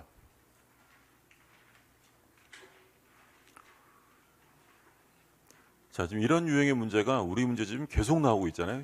다 반복이에요, 반복. 민사소송이니까 반사회적 행위가 아닌 거예요. 답은 1번이고, 도박자금에 제공할 목적으로 금전을 대여했다. 도박자금, 도박빚을 지는 거죠. 당연히 반사회적 무효고. 그 다음에 3번. 3번은 뭐 나왔어요? 적극가담, 반사회적 무효. 4번은 이제 도박을 넘어서 마약이 나왔네요. 그죠? 예, 반사회적 무효. 예, 예. 5번. 보험금을 그렇죠? 반사회적 무효. 마약은 처음 봤어요. 11번. 선량한 풍속, 기타 사회 질서에 반해서 무효가 아닌 걸 찾으래요. 자, 좀 전에 본 거네요. 도박 채무 변제를 위해 채권자에게 뭐 했다? 대리권 수여는 반사회적이 아니다라고 했죠. 그 다음에 2번 배임행위의 적극가담. 자, 이거 부척관계 종료를 해제 조건으로 증여했다. 반사회적 조건. 사찰이 그 존립에 필요 불가결한 재산인 임야를 증여하는 행위. 반사회적이 아니에요. 이거 우리가 뭐 할 때 본 거냐면 생존의 기초를 처분하는 건 반사회적이라고 했던 거잖아요. 그래서 내가 버는 모든 것을 다 넣어주겠다. 이런 것들은 반사회적이고, 그리고 이 사찰은 만약에 그 임야를 처분하고 나면 더 이상 사찰로서 존립할 수 없어요. 그럼에도 불구하고 그 임야를 처분했다면 생존의 기초를 처분한 것이기 때문에 사회질서 위반으로 무효다. 그래서 우리가 사찰 판례라고 봤던 거고, 변호사 아닌 자 당연히 반사회적 무효죠. 답은 1번. 그 다음에 틀린 것입니다. 해외 파견 근로자의 귀국 후 일정 기간 소속 회사에서 근무토록 한 약정. 이거 반사회적이다 아니다. 아니다라고 했죠. 그러니까 여기 이제 일정 기간이니까, 그러니까 우리가 봤던 사건이 그거였죠. 회사에서 자기 직원을 해외에 보내주고 해외 들어가는 모든 비용을 회사가 부담합니다. 대신 제한 약정을 붙였는데 귀국하면 우리 회사에서 3년간 근무해야 되고 3년 안에 퇴사하면 회사에 들어갔던 모든 비용을 다 배상키로 한다는 약정이에요. 그러면 개인의 자유를 극도로 제한하는 것으로 볼 수는 없다. 일정 기간 제한이 있잖아요. 그러니까 만약에 평생이라고 했으면 반사회적 무효가 되는 거야. 그 다음에 2번 반사회적 법률행위로 무효인 계약은 당사자가 무효임을 알고 추인합니다. 자, 새로운 행위로 인정될 수 있다 없다? 없다. 그러니까 이건 무효행위 추인을 말하는데 아까도 나왔죠? 절대로 추인 대상이 될 수 없는 게 뭐였어요? 반사회적, 불공정, 강행법규, 103, 강행규정 위반은 추인한다고 해서 유효가 될 수 없다라고 했고요. 자, 4번은 동기가 반사회적이다. 이걸 우리가 뭐라고 불렀어요? 동기의 불법이다라고 불렀던 거죠. 그러면 동기는 의사표시의 내용이다 아니다? 법률행위 내용이 아닌 거죠. 그러니까 동기가 반사회적이라 하더라도 원칙에는 계약에 영향을 미친다 안 미친다? 안 미칩니다. 계약은 유효한 거예요. 근데 언제 무효가 된다? 불법 동기가 표시되거나 또는 상대방에게 알려진 경우에는 뭐가 된다고 했냐면 무효다라고 했죠. 3번 좀 조심하시고, 동기가 반사회적일 때. 그래서 우리가 뭐 늘 들었던 얘기가 뭐 임대차 계약도 도박장 만들려고 임대차 계약했던 사건이 있었죠. 도박장을 해볼까 해서 임대차를 합니다. 도박장을 하겠다는 건 법률행위 내용이에요, 동기예요? 동기지. 그러면 그 동기를 감추고 임대차 계약을 체결하면 임대차 계약은 원칙적으로 유효죠. 유효인 게 원칙이에요. 왜? 동기는 계약의 내용이 아니니까. 근데 그 임대차라면서 내가 여기다가 도박장 할 거야 라고 동기를 표시했거나 또는 알려지게 되었다면 그때는 무효고요.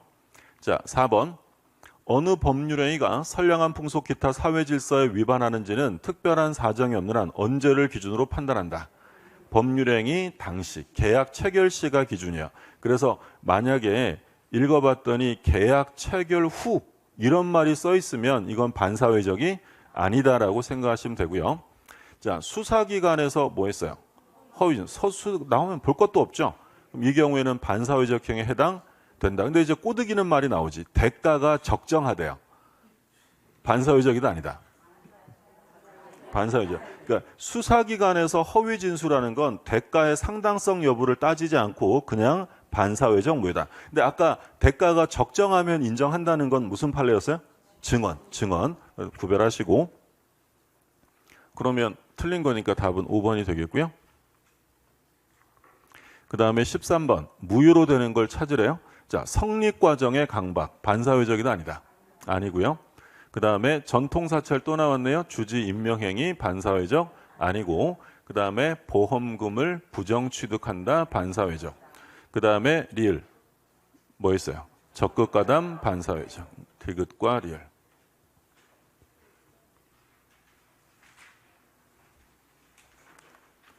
자, 틀린 것입니다. 자, 법률행위 당시 기준 강제집행 면할 목적은 반사회적이라 볼 수 없고요. 자, 적극가담 나왔네요. 적극가담 나오면 반사회적 행위에 해당되죠. 답은 3번. 성립과정의 강박, 반사회적으로 볼 수 없고요. 반사회적 법률행위임을 이유로 하는 무효는 선의의 제3자에게 대항할 수 있다, 없다? 대항할 수 있다, 그렇죠? 절대적 무효니까. 선의의 제3자에게 대항할 수 없는 무효는 딱 두 개 있었어요. 뭐하고 뭐야? 비진의 단서, 비진의 무효랑 통적 무효 빼고 나머지는 전부 다 대항할 수 있다라는 거죠. 자, 15번. 갑은 을과 부동산 매매 계약을 체결하고 대금 전부를 지급받았으나 부동산 가격이 폭등하자 병에게 매도하고 등기했다. 뭐에 관한 문제예요, 이제? 이 중에니까 반사회적 문제 103조는 매년 출제가 되는데 출제되는 확률로는 한 80%는 좀 전까지 나왔던 판례 섞어 놓는 거고 나머지 20%는 이제 이중매매 사례예요. 이중매매. 보시면 갑이 을이랑 매매 계약을 했고요. 갑이 병에게 이중으로 매매해서 등기를 넘겼다.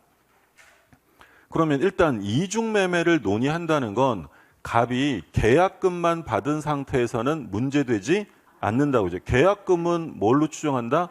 해약금이니까 만약에 얘가 계약금만 받았다면 얘한테 2배 주면 아무 문제 없는 거야. 그러니까 계약금만 받은 상태에서는 아예 이중매매를 논의하지도 않아요. 근데 얘가 중도금, 잔금을 받았는데도 불구하고 이중으로 매매했다. 이때 어떻게 처리할 거냐라는 문제죠. 원칙은 유효다, 무효다? 원칙은 유효. 자유경쟁의 원칙상 원칙은 유효. 얘는 선악을 불문하고 소유권을 취득합니다. 그러면 얘한테 등기가 넘어가면 갑의 을에 대한 소유권 이전 의무는 단순한 이행 지체예요, 이행 불능이에요? 이제 이행 불능입니다. 이중매매가 유효면 병이 소유자가 되고 갑의 을에 대한 소유권 이전은 이제 불능이 돼요. 불능. 그럼 채무불이행으로 불능이니까 을은 이 계약을 유지할 필요가 없죠. 그럼 어떻게 하면 돼요? 해제. 그럼 이때 해제할 때 최고 해야 돼요? 안 해도 돼?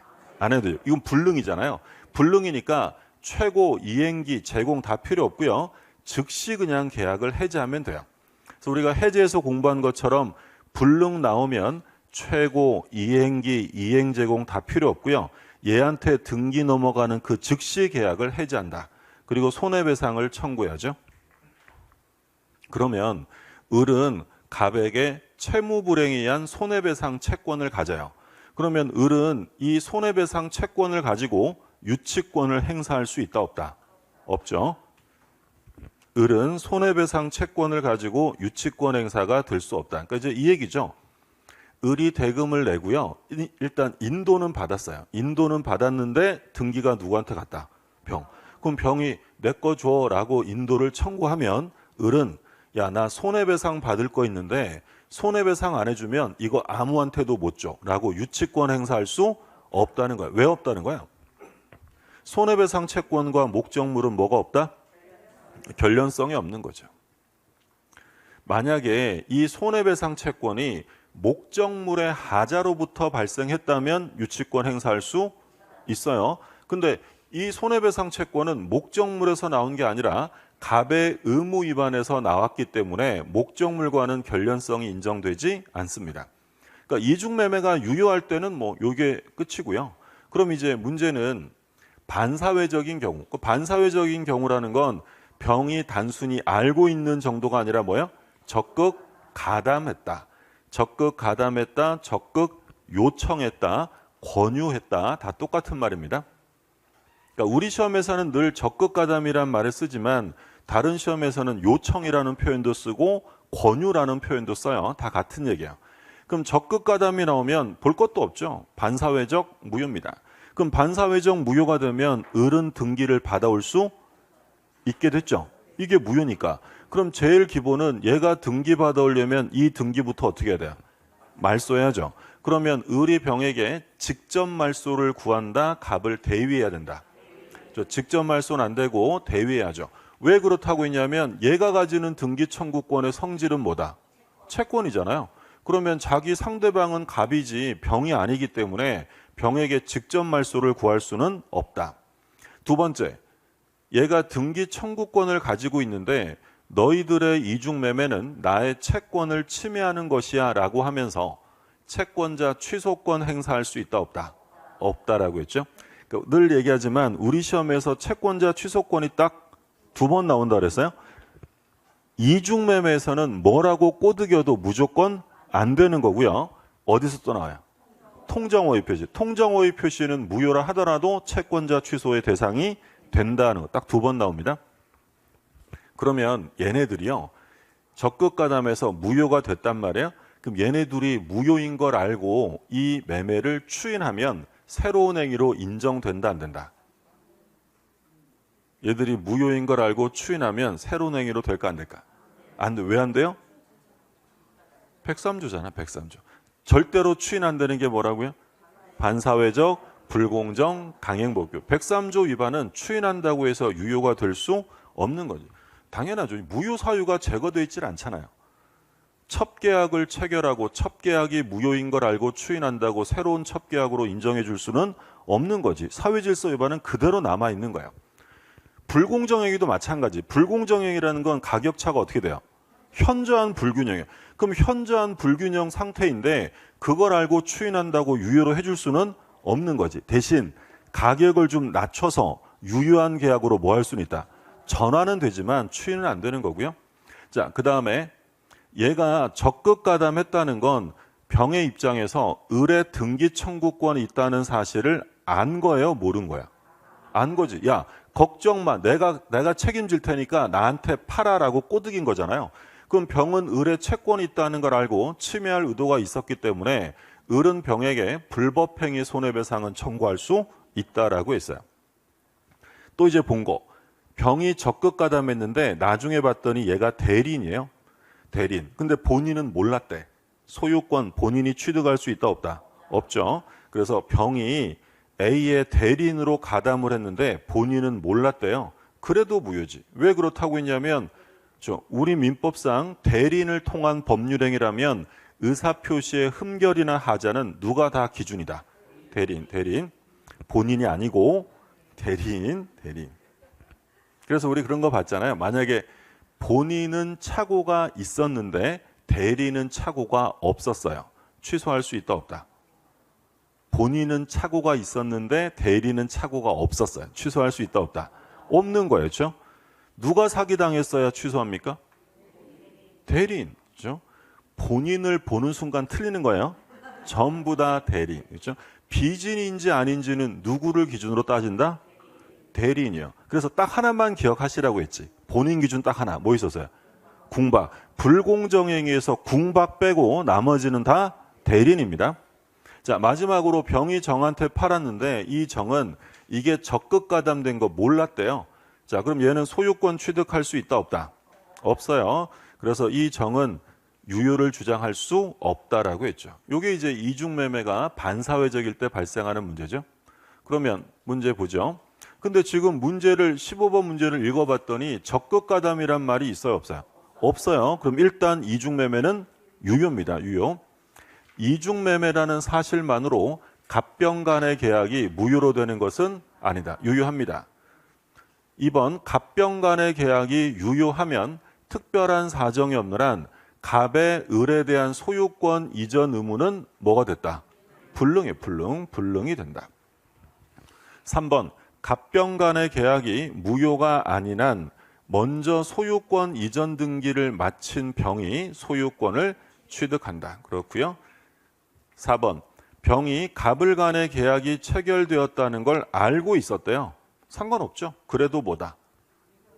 무효예요, 유효예요? 유효. 알아도 상관없고요. 어디까지 가야 돼? 적극 알고서도 요청한 정도에 이르러야 한다라는 게 판례였죠. 그다음에 5번 갑병 간의 계약이 무효라 하더라도, 그러니까 무효라는 건 뭘 말하는 거야? 적극 가담한 거죠. 그러면 을이 병을 상대로 직접 등기를 청구할 수는 없죠. 어떻게 해야 돼요? 갑을 대위에서 말소시키고 등기를 받아와야 됩니다. 그 다음에 16번 갑이 자기 소유 부동산을 을에게 매도하고 대금을 수령했는데 이를 알고 있는 병이 이제 뭐 나왔어요? 적극. 우리 여기 문제는 적극 권유라고 나왔네요. 똑같은 표현입니다. 적극 가담, 적극 요청, 적극 권유, 유혹 다 같은 말이고. 그럼 일단 이중매매는 현재 유효다, 무효다? 무효입니다. 틀린 걸 찾는데 1번. 갑병 사이 매매 계약은 무효고요. 2번. 그러면 을은 제1매수인 을은 병에게 불법행위 손해배상 청구할 수 있다. 채권 침해를 원인으로 한 불법행위 손해배상 청구 가능하고 3번. 을은 병에게 직접 등기 말소를 청구할 수는 없고요. 대위해야 합니다. 3번. 을은 소유권 이전 청구권 보존을 위하여 갑병 사이 매매 계약에 대해서 자, 뭐 나왔어요? 채권자 취소권 행사할 수 없습니다. 자, 그다음에 만약 선의의 정 뻔하죠. 정은 소유권 취득할 수 있다 없다? 없죠. 그럼 마지막만 확인하시면 유효 주장할 수 없습니다. 답은 3번. 이중매매도 뭐 거의 나오면 전형적으로 출제가 되니까 확인하시고 그리고 이런 이중매매는 매매만 적용되는 게 아니고요. 증여든 저당권 설정행위든 이중임대차든 다 똑같습니다. 어떤 말 써 있으면 반사회적 무효다? 적극가담 써 있으면 반사회적 무효입니다. 자, 이중매매에서 틀린 것은 1번. 특별한 사정이 없는 한 먼저 등기한 사람이 소유권을 취득합니다. 바꿔서 얘기하면 이중매매는 원칙적으로 유효다라는 거죠. 2번. 제2매수인이 이중매매를 알았다는 사정만으로 반사회적 행위에 해당된다고 볼 수 없다. 알았다는 것을 넘어서 가담, 요청, 권유 이런 말 나와야 되고요. 3번. 반사회적 행위에 해당하는 이중매매의 경우 적극 가담한 이중매매죠. 제1매수인은 제2매수인에 대해서 직접 등기 청구할 수 없다. 말소를 구할 수 없고요. 그 다음에 4번. 제2매수인이 적극 가담했습니다. 그럼 제1매수인은 제2매수인에 대하여 불법행위 손해배상 청구할 수 있다. 불법행위 손해배상 가능하다. 채권 침해라고 했고 5번. 반사회적 행위에 해당되는 제2매매계약에 기초하여 제2매수인으로부터 부동산을 매수하여 등기한 선의의 제3자는 소유권 취득할 수 있다 없다? 없다라고 했죠. 답은 5번.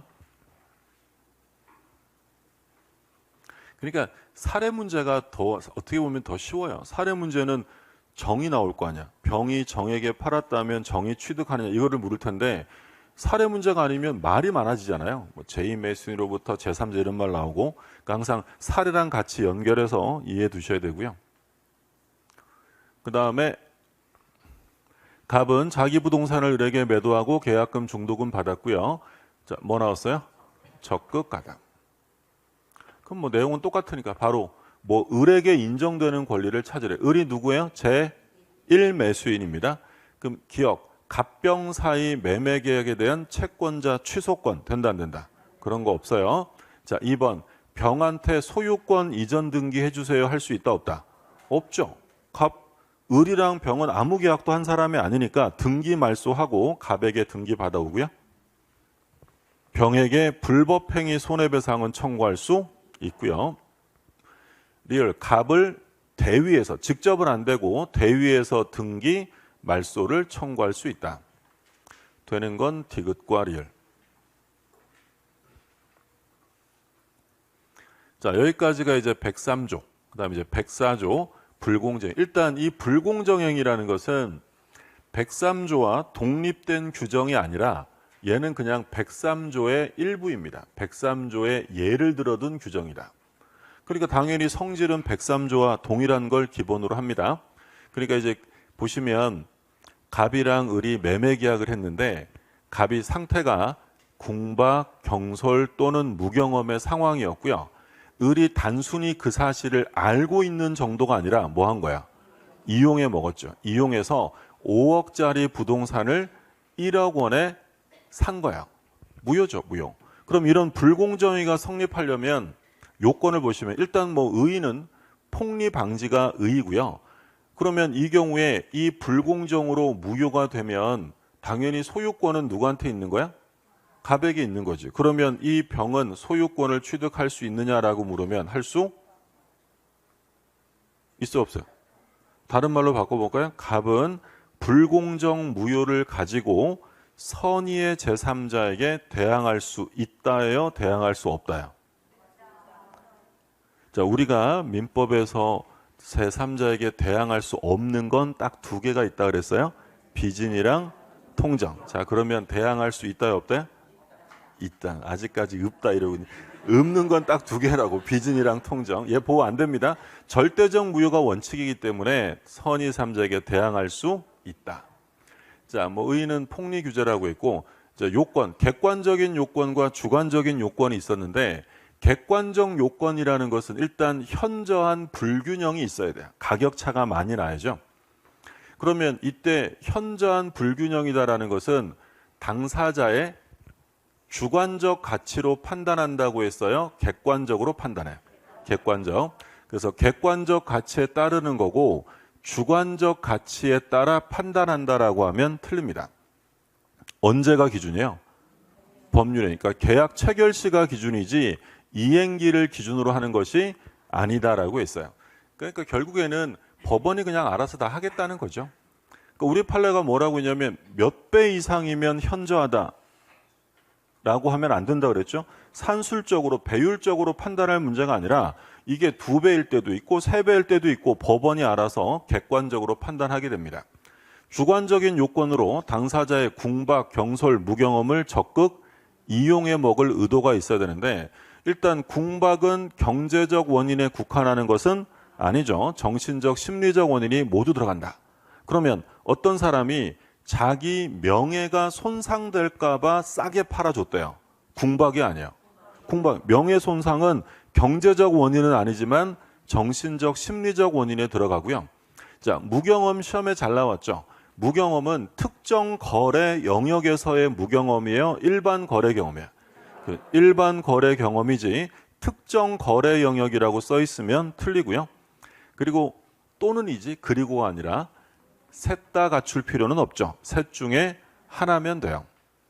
그리고 이 어느 정도인지를 판단해서 하는 거고 그리고 이제 마지막으로 중요한 건 적극적으로 이용해 먹을 의도가 있어야 돼요. 그러니까 단지 이 사람 궁박한 상황이네라는 걸 인식했다는 것만으로 성립하지는 않고요.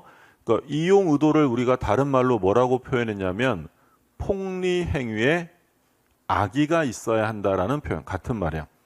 이용할 의도가 있어야만 성립한다라고 했고 그러면 이 불공정 행위가 만약에 대리인을 통해서 이루어졌어요. 그럼 이제 누가 기준인지가 나오잖아요. 본인 기준은 뭐? 궁박. 궁박은 본인, 경솔, 무경험은 대리인. 그러니까 얘를 외우실 게 아니라 얘만 기억하면 되는 거예요. 궁박 빼고 나머지는 싹 다 누가 기준? 다 대리인 기준이 됩니다. 자, 그리고 이 요건들이 추정되느냐라고 물으면 추정돼야 안 돼요. 그러니까 예를 들어서 가격 차가 많이 났대. 그러면 뻔하네. 한 사람 상태 안 좋았고 이용해 먹었네. 라고 추정된다 안 된다? 안 되는 거예요. 요건은 추정되지 않습니다. 추정되지 않기 때문에 누가 입증해야 돼요? 유효주장자예요? 무효주장자예요? 무효주장자가 이러한 사실이 있었음을 입증해야 한다. 그러니까 우리가 입증의 제일 기본이 뭐라 그랬냐면 일단 입증에서는 첫 번째로 존재 사실, 성립, 존재하는지 안 하는지에 관한 다툼이 생기면 누가 입증해야 돼요? 존재를 주장하는 사람이에요? 없다고 주장하는 사람이에요? 있다고 주장해요. 없다는 걸 입증하기는 어렵다 그랬잖아요. 그러니까 존재 사실에 관한 건 있음을 주장하는 자가 입증하는 거예요. 그래서 우리가 조건 공부할 때 정지 조건이 있는지 없는지 다툼이 생기면 누가 입증해야 돼요? 정지 조건이 존재한다고 주장하는 사람이 입증하는 거고 계약이 성립되었는지에 관한 다툼이 생기면 누가 입증해야 돼요? 성립을 주장하는 자예요? 불성립을 주장하는 자예요? 성립을 다른 말로 하면 뭐라 그래? 존재라고 하는 거잖아요. 그러니까 계약은 있다, 존재한다, 성립한다라는 사람이 입증하는 거예요. 그래서 우리가 봤던 것 중에 뭐 있었냐면 근저당에서 근저당이 성립하려면 당사자 사이의 기본계약, 법률행위가 존재해야 되잖아요. 그럼 기본계약이 존재한다는 게 추정된다 안 된다? 안 됩니다. 그건 스스로 입증해야 돼요. 그러면 존재 사실이 입증되면 이제 성립이 됐잖아요. 그럼 성립된 법률행위는 원칙이 유효해요? 무효해요? 성립된 것 원칙이 유효하겠지. 그러면 효력과 관련되어서는 유효를 주장하는 사람이 입증하는 것이 아니고 무효나 취소를 주장하는 사람이 그 사유를 증명해야 되는 거야. 그러니까 착오가 있는지 없는지는 누가 입증해야 돼? 취소하려면. 있다고 주장하는 표의자가 해야 돼요. 취소를 막으려는 상대방이 착오가 아니라고 입증해야 돼. 있다고 취소할 사람이 주장하는 거야. 사기 강박으로 취소하려고 합니다. 막으려는 사람이 사기친 적 없음을 입증해요. 취소할 사람이 사기 당했다는 걸 입증해야 돼. 다 똑같아요. 이게 동일한 요건. 원칙과 예외가 있으면 뭘 주장하는 사람이 입증해야 돼. 예외 주장자. 그러니까 이것도 당연히 무효를 주장하는 사람이 입증해 내야 한다라는 거죠. 자, 그리고 중요한 거 적용범위인데 시험에 가장 기본적으로 출제되는 게 불공정 행위가 적용되지 않는 거죠. 적용되지 않는 거 뭐 있죠?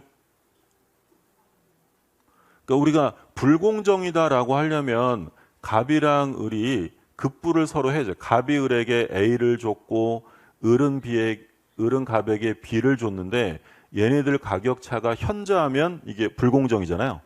근데 주고받는 거 없이 일방적으로 주기만 하면 불공정이라는 말을 쓸 수가 없죠. 그럼 일방적으로 주는 게 뭐야? 증여. 그리고 경매. 증여와 경매는 불공정 행위라는 말을 쓸 수가 없다. 경매는 법률 행위예요? 법률 규정에 의한 거야?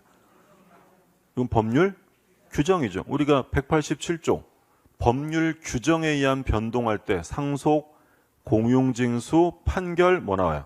경매. 이건 법률행위가 아닙니다. 그러니까 당연히 불공정 법률행위라는 말을 쓸 수가 없죠. 성립될 여지가 없다. 안 되는 거 기억하시고 나머지 뭐 단독행위, 합동행위는 다 적용돼요. 안 되는 건 증여와 경매다. 상대적 무효예요? 절대적 무효예요? 불공정 행위는. 자, 우리 민법에서 상대적 무효는 딱 두 개가 있었어요. 뭐랑 뭐 있었죠? 비진이랑 통정. 오늘 누가 이나 해봅시다. 나머지는 전부 다 절대적 무효. 절대적 무효. 자, 얘도 절대적 무효니까 제3자가 보호된다 안 된다? 안 되는 거야. 제3자는 보호되지 않는다. 이걸로 끝날 것 같죠? 계속 나옵니다. 뒤에. 자, 그리고 이제 아까 보셨던 건데 무효행위 추인이 된다 안 된다? 안 돼요. 그러니까 지금 이 터무니없는 가격으로 무효인데 이걸 추인한다고 이걸 인정해 줄 수는 없잖아요. 절대로 추인은 안 됩니다. 근데 추인은 안 되지만 어차피 사고 팔 거면 가격을 낮춰서 유효한 계약으로 뭐 할 수는 있다. 전환은 된다. 그렇죠? 우리 알박기 사건 할 때 본 거고 이거랑 같은 사건에서 나왔던 게 불공정 행위를 하면서 소송을 제기하지 말자라고 부재소 합의를 했죠. 부재소 합의 유효다 무효다. 부재소 합의도 같이 다 무효가 된다라고 했죠. 불공정 행위는 뭐 이게 가장 기본적인 내용이고요. 자, 그럼 문제 보시면 바로 무경험 나왔네요. 무경험이라는 것은 특정 오타네 이거 특정 영역이겠죠. 특정 영역에서의 경험 부족이 아니라 거래 일반의 경험 부족을 말한다. 그렇고요. 2번. 불공정 법률행위가 되기 위해 궁박, 경솔, 무경험 세 가지 모두가 요구되는 건 아니죠. 답은 2번. 3번. 불공정 법률행위에 무효행위 뭐 나왔어요? 전환. 적용될 수 있다. 제일 중요합니다. 제일 중요한 거. 불공정 무효일 때 추인은 안 돼도 뭐는 된다? 전환은 되고. 자, 궁박은 경제적 원인에 국한하지 않고요. 정신적, 심리적 다 포함됩니다. 5번. 대린에 의한 법률행위에서 경솔무경험은 대린, 궁박은 누가 기준이다? 본인. 답은 2번이었고요. 자, 20번. 불공정행위에서 옳은 것인데요. 1번. 급부와 반대급부 사이에 현저한 불균형을 판단하면은 피해 당사자의 궁박, 경솔 또는 무경험의 정도는 고려 대상이 아니다. 틀렸죠? 어느 정도인지까지도 고려해서 법원이 종합적으로 판단하겠다라는 게 판례 입장이고요. 2번 경매 나왔네요. 경매는 불공정행위가 적용될 수 있다 없다? 없죠. 불공정에 해당하지 않습니다. 3번 불공정 행위도 뭐 나왔어요? 추인으로 유효가 될 수 있다 없다? 없어요. 전환은 돼도 추인은 안 됩니다. 그 다음에 4번 대리인이 궁박 상태에 있었고 지금 뭘 얘기하고 싶은 거예요? 대리인이 궁박이래. 궁박은 누가 궁박해야 돼? 본인이죠. 그렇죠? 상대방이 이용했다면 본인이 궁박 상태에 있지 않았어도 무효가 된다. 틀렸고, 그래서 경솔무경험은 대리인을 보는 거지만 궁박은 누구를 봐야 된다고요? 본인. 그 다음에 5번. 급부와 반대급부 사이의 현저한 불균형은 당사자의 주관적 가치로 판단하는 것이 아니라 객관적 가치로 판단합니다. 그러면 옳은 지문은 2번이었죠. 2번. 틀린 것을 모두 고릅니다. 경매 나왔네요. 경매는 불공정 행위가 적용될 수 없고요. 기억 틀렸고. 니은 급부와 반대급부가 현저히 균형을 잃은 법률행위는 궁박, 경솔, 무경험으로 이루어진 것으로 추정되느냐. 요건은 추정된다 안 된다? 안 돼요. 그렇기 때문에 무효 주장자가 요건 다 증명해야 됩니다. 그 다음에 디귿. 대리인 나왔네요. 그럼 뭐 기준 따지겠죠. 무경험은 누가 기준? 대리인. 궁박 빼고 다 대리인 기준이에요. 그 다음에 리을. 불공정 행위에 무효행위 전환이 적용될 수 있다. 전환은 된다. 그러면 틀린 지문이니까 기억과 니은. 답은 1번.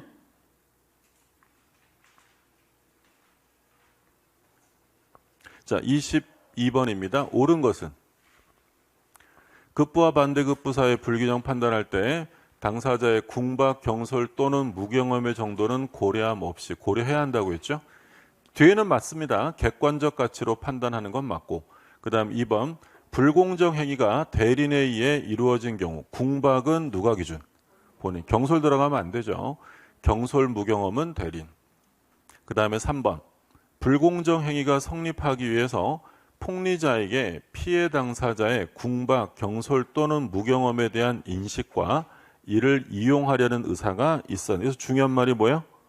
이용 의도. 그러니까 인식만으로 되지 않습니다. 이 사람이 궁박하네라고 인식했다고 되는 게 아니라 이용해 먹을 의도. 다른 말로 하면 폭리 행위에 악의가 있어야 한다라는 표현을 쓰는 거죠. 3번은 옳은 지문이네요. 4번. 급부와 반대급부 사이의 현저한 불균형은 시가와의 차액 또는 시가와의 배율에 따라 일률적으로 판단해야 한다. 배율로 판단하는 것이 아니다라고 했죠. 그러니까 이건 우리 그런 얘기 했었어요. 이론 예전에 기본 이론 강의할 때 무슨 얘기했냐면 몇 배 이상이어야 현저한 불균형이냐.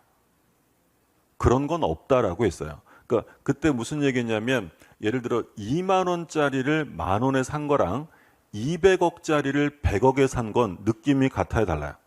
다릅니다. 똑같은 2분의 1이지만 느낌이 달라요. 그러니까 사건마다 법원이 알아서 판단하는 것이지 꼭 몇 배라고 배율로 정해서는 안 된다라는 게 판례요. 틀렸고 5번. 불공정 행위에 있어서 급부와 반대급부 사이의 현저한 불균형이 있으면 당사자의 궁박, 경솔, 무경험이 추정되느냐? 추정되지 않는다라고 했어요. 3번. 자, 여기까지가 이제 불공정 행위를 봤고, 그럼 이제 법률행위 마지막에 나오는 게 법률행위의 해석이죠. 해석. 해석은 대표적으로 자연적 해석이 있었고, 규범적 해석이 있었고, 보충적 해석이 있었는데, 뭐 보충적 해석은 크게 중요하지 않고 이 두 가지 잘 보시라 그랬어요. 자연적 해석은 표시가 중요한 거예요? 의사가 중요한 거예요? 의사. 표의자의 진위를 탐구하는 것이 자연적 해석이고 규범적 해석은 표시가 부여하고 있는 객관적 의미를 탐구하는 것이 규범적 해석이다라고 불렀어요. 그러면 기본적으로 법률행위를 해석한다면 자연적 해석이 기본이에요? 규범적 해석이 기본이에요? 규범적 해석이죠. 중요한 건 표시가 더 중요한 거죠.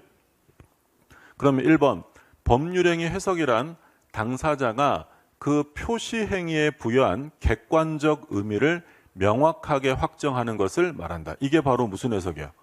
규범적 해석이지.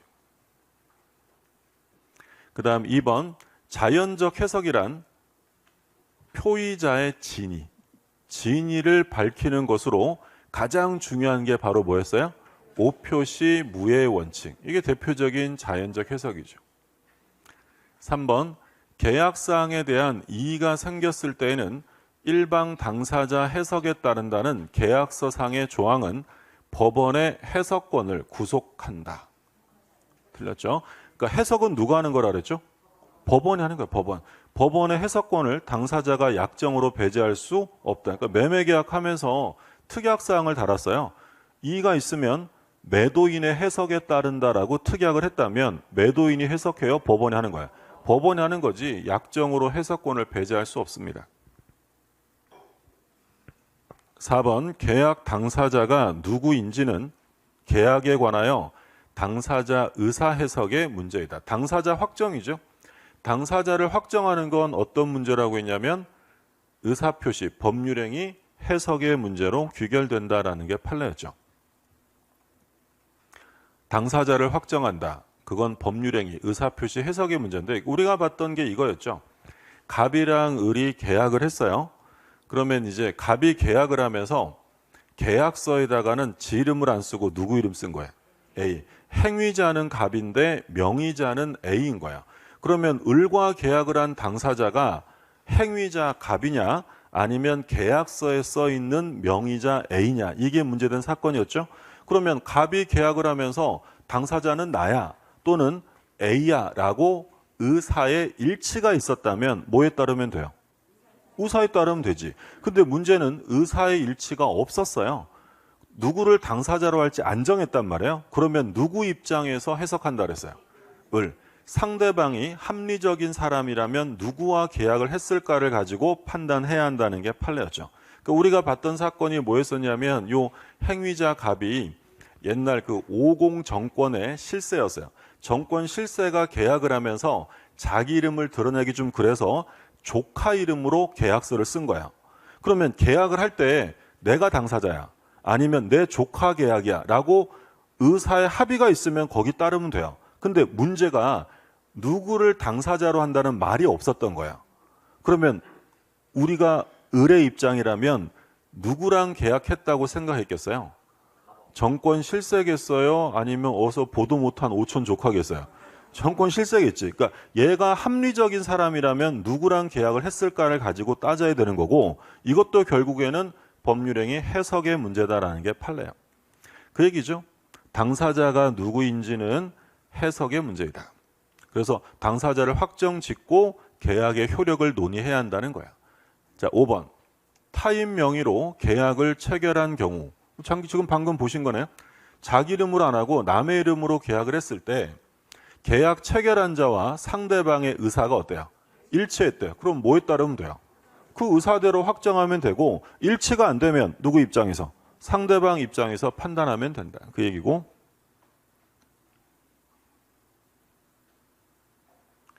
자, 24번. 갑과 을은 갑의 X토지를 매매 목적물로 하기로 약정했으나 X토지 지번에 착오를 일으켜 Y토지로 표시했다. 뭐에 관한 문제예요? 오표시 무의 원칙이죠. 그러면 갑이 을이랑 갑이 두 개 필지를 소유하고 있었는데 X토지 매매 계약을 했어요. 근데 이제 문제는 계약서를 쓸 때는 실수로 Y토지라고 잘못 쓴 거죠. 그러면 계약이 성립된 건 계약서에 써 있는 Y토지예요? 합의한 X토지예요? 합의한 X토지. 이건 잘못된 표시입니다. 오표시는 아무런 효력을 미칠 수 없다. 근데 문제는 계약서에 Y토지라고 잘못 적는 바람에 등기도 Y토지 등기가 이전됐어요. 자, 이 등기는 유효다, 무효다? 무효죠. 등기가 유효하려면 등기에 부합하는 실체관계가 있어야 되는데 Y토지 매매 계약을 한 적이 없기 때문에 이 등기는 실체관계 없는 원인 무효의 등기입니다. 근데 이제 더 나아가 자기 앞으로 Y토지 등기가 돼 있으니까 그걸 병에게 팔았던 거예요. 그럼 이 등기 유효다, 무효다? 무효죠. 무효 등기 믿고 사봐야 무효입니다. 등기의 공신력은 인정되지 않는 거죠. 그럼 Y토지 소유자는 누구예요? 여전히 갑이죠. 그러면 갑이 취할 수 있는 건 을과 병을 상대로 Y토지 등기를 뭐하라? 말소하라 라고 할 수 있고요. 그러면 갑은 을에게 X 토지를 이전해 줄 의무가 있다 없다? 있죠. 왜? X 토지는 유효하게 성립했기 때문에 갑은 을에게 X 토지를 이전해 줄 의무는 그대로 남는다라고 했어요. 그러니까 중요한 건 당사자가 합의했다면 표시가 중요해요, 합의가 중요한 거야. 그건 합의가 중요한 거고 표시에 따를 필요가 없다. 그래서 우리가 봤던 사례 중에서 고래고기 매매 계약을 체결했는데 계약서에는 상어고기라고 쓴 사건이 있었잖아요. 예, 그런 사건이 있다 칠게요. 예. 고래고기 매매 계약을 했는데 계약서에 상어고기라고 쓴 거야. 그럼 이행기에 고래 줘야 돼요, 상어 줘야 돼? 뭐라고 합의했다고요? 고래. 그럼 뭐 줘야 돼? 고래 줘야지. 그죠? 그러니까 이런 거 봤죠. 갑이 뭐라고 했냐면 내가 죽으면 나의 사랑하는 친구 을에게 도서관을 주겠다라고 했어요. 언제 준다고요? 죽으면 준대. 그게 뭐예요? 유증입니다. 유증. 자, 그래서 이제 갑이 사망했는데 나중에 밝혀진 바에 의하면 얘네들은 도서관이라고 불러왔던 게 포도주 창고임이 밝혀졌어요. 독일 사례죠. 독일 사례. 그러니까 얘들이 도서관이라고 말한 건 뭘 말했다는 거야? 그렇죠. 그러니까 얘네들이 이제 우리 수업 끝나고 도서관 가자 이러면 뭐 하자는 거야? 술 먹으러 가자 이런 얘기였던 거죠. 자, 이 사실이 밝혀졌대. 그러면 갑의 유언 집행자는 을에게 진짜 도서관을 줘야 될까요? 포도주 창고를 줘야 될까? 이건 그냥 잘못된 표시에 지나지 않는 거야. 오표시는 해가 없다. 이게 자연적 해석이죠. 의사에 따르는 거니까. 그러면 여기서는 착오의 문제가 생길까 안 생길까? 안 생겨요. 그래서 오표시 무효에서는 착오 취소란 말 써 있으면 무조건 틀립니다. 자, X토지에 대해서는 착오의 문제가 생길 수가 없는 게 합의가 있죠. 만약에 갑은 X토지라고 생각했고 을은 Y토지라고 생각했다면 착오의 문제가 생길 수 있겠죠. 근데 둘 다 뭐라고 생각한 거야? X, 완전한 합의가 있었고요. Y토지는 계약이 성립된 적이 있다 없다? 없죠. 계약이 성립되지 않았으니 취소라는 말을 쓸 수가 없어요. 그래서 오표시에서는 착오 취소란 말 써 있으면 무조건 틀린다. 다르게 표현하면 자연적 해석에서는 착오의 문제가 생긴다 안 생긴다? 안 생기는 거야. 다르게 표현하면 상대방이 표의자의 진위에 동의합니다. 상대방이 표의자의 진위에 동의하면 착오의 문제가 생긴다 안 생긴다? 안 생기는 거야. 우리가 이런 거 봤죠. 갑이 을한테 청약을 합니다. 자기 물건을 팔려고 하는데 얘 진위는 얼마에 팔 생각이었냐면 960만 원에 팔 생각이었어요. 근데 이 사람이 이 청약서를 쓸 때 실수로 표시를 690만 원이라고 잘못 쓴 거야. 그럼 을이 받은 청약서에는 얼마라고 써 있는 거야? 600. 얘가 좋아요라고 승낙을 합니다. 그러면 특별한 얘기가 없으면 계약은 얼마에 성립하는 거야? 얘가 청약서를 받았는데 얼마라고 써 있다고요? 690. 그거 보고 좋아요라고 했다면 계약은 얼마에 성립한다고요? 이게 무슨 해석이야? 규범적이고. 그러니까 원칙은 규범적 해석이에요. 표시된 대로 효력이 생기는 거지. 그러면 계약은 690에 성립이 되고 갑은 표시상의 착오를 이유로 취소를 논의하는 거야. 근데 만약에 이 을이 얘가 진위가 960이고 표시를 690으로 했는데 을이 갑의 진위에 동의합니다. 청약서는 690이지만 갑의 진짜 의사에 동의했대. 계약은 얼마에 성립해요? 960. 이게 무슨 해석이야? 이게 무슨 해석이에요? 자연적. 이 의사에 따른 해석이잖아요. 그러면 이 경우에는 착오의 문제가 생긴다 안 생긴다? 안 생깁니다. 완전한 합의가 된 거야. 그래서 자연적 해석에서는 착오 취소의 문제가 생기지 않는다라고 표현하는 거죠. 자, 그럼 볼게요. 1번. 갑과 을 간에는 X토지에 대해서 계약이 성립합니다. 2번. 갑은 을에 대하여 Y토지의 등기 말소를 청구할 수 있다. Y등기 무효니까. 3번. 을은 갑에 대하여 매매 계약을 착오 취소할 수 있다. 이런 말 써 있으면 그냥 틀리는 거야.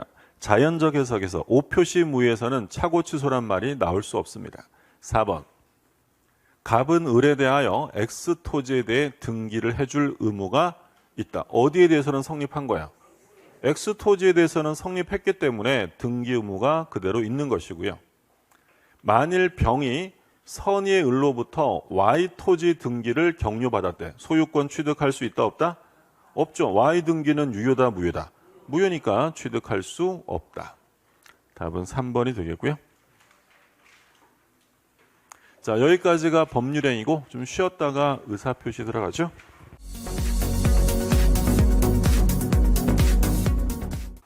먼저 이제 비진의 표시입니다. 그러니까 비진의 표시라는 건 의사와 표시의 불일치를 알면서 하는 거죠.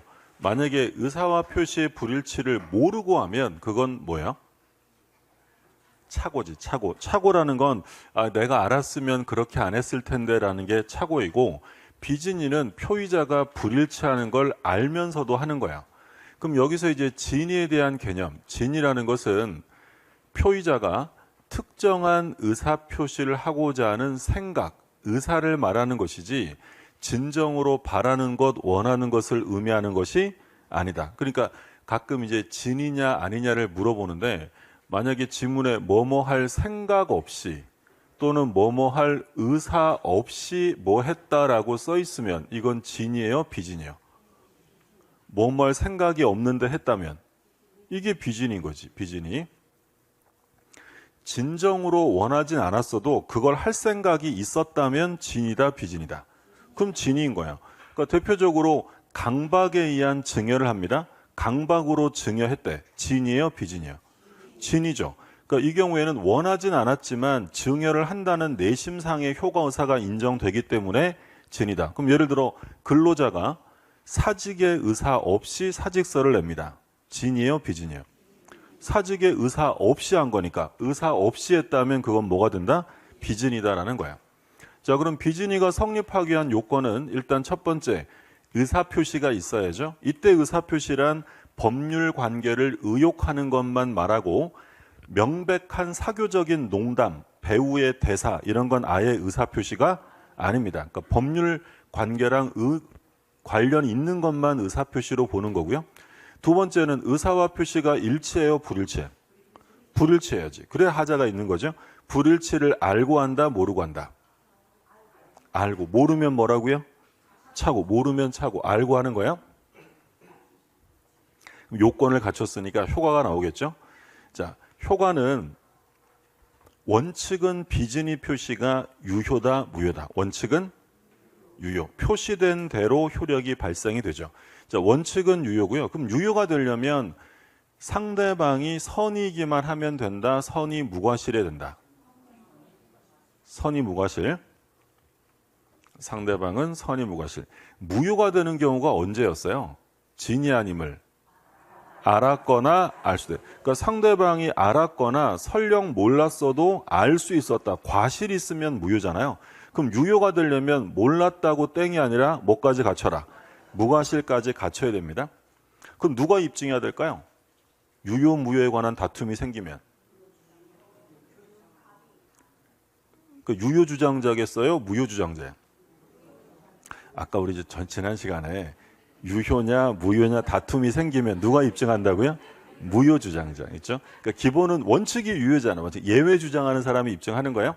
그리고 비진의 단서는 뭘 유추적용, 어디서 유추적용된다고 나오냐면 대리권의 남용. 대리권 남용은 일단 대리권이 있는 거예요, 없는 거야? 있는 거죠. 우리 할 때마다 했던 거잖아요. 대리권이 있어. 유권 대리예요, 무권 대리야?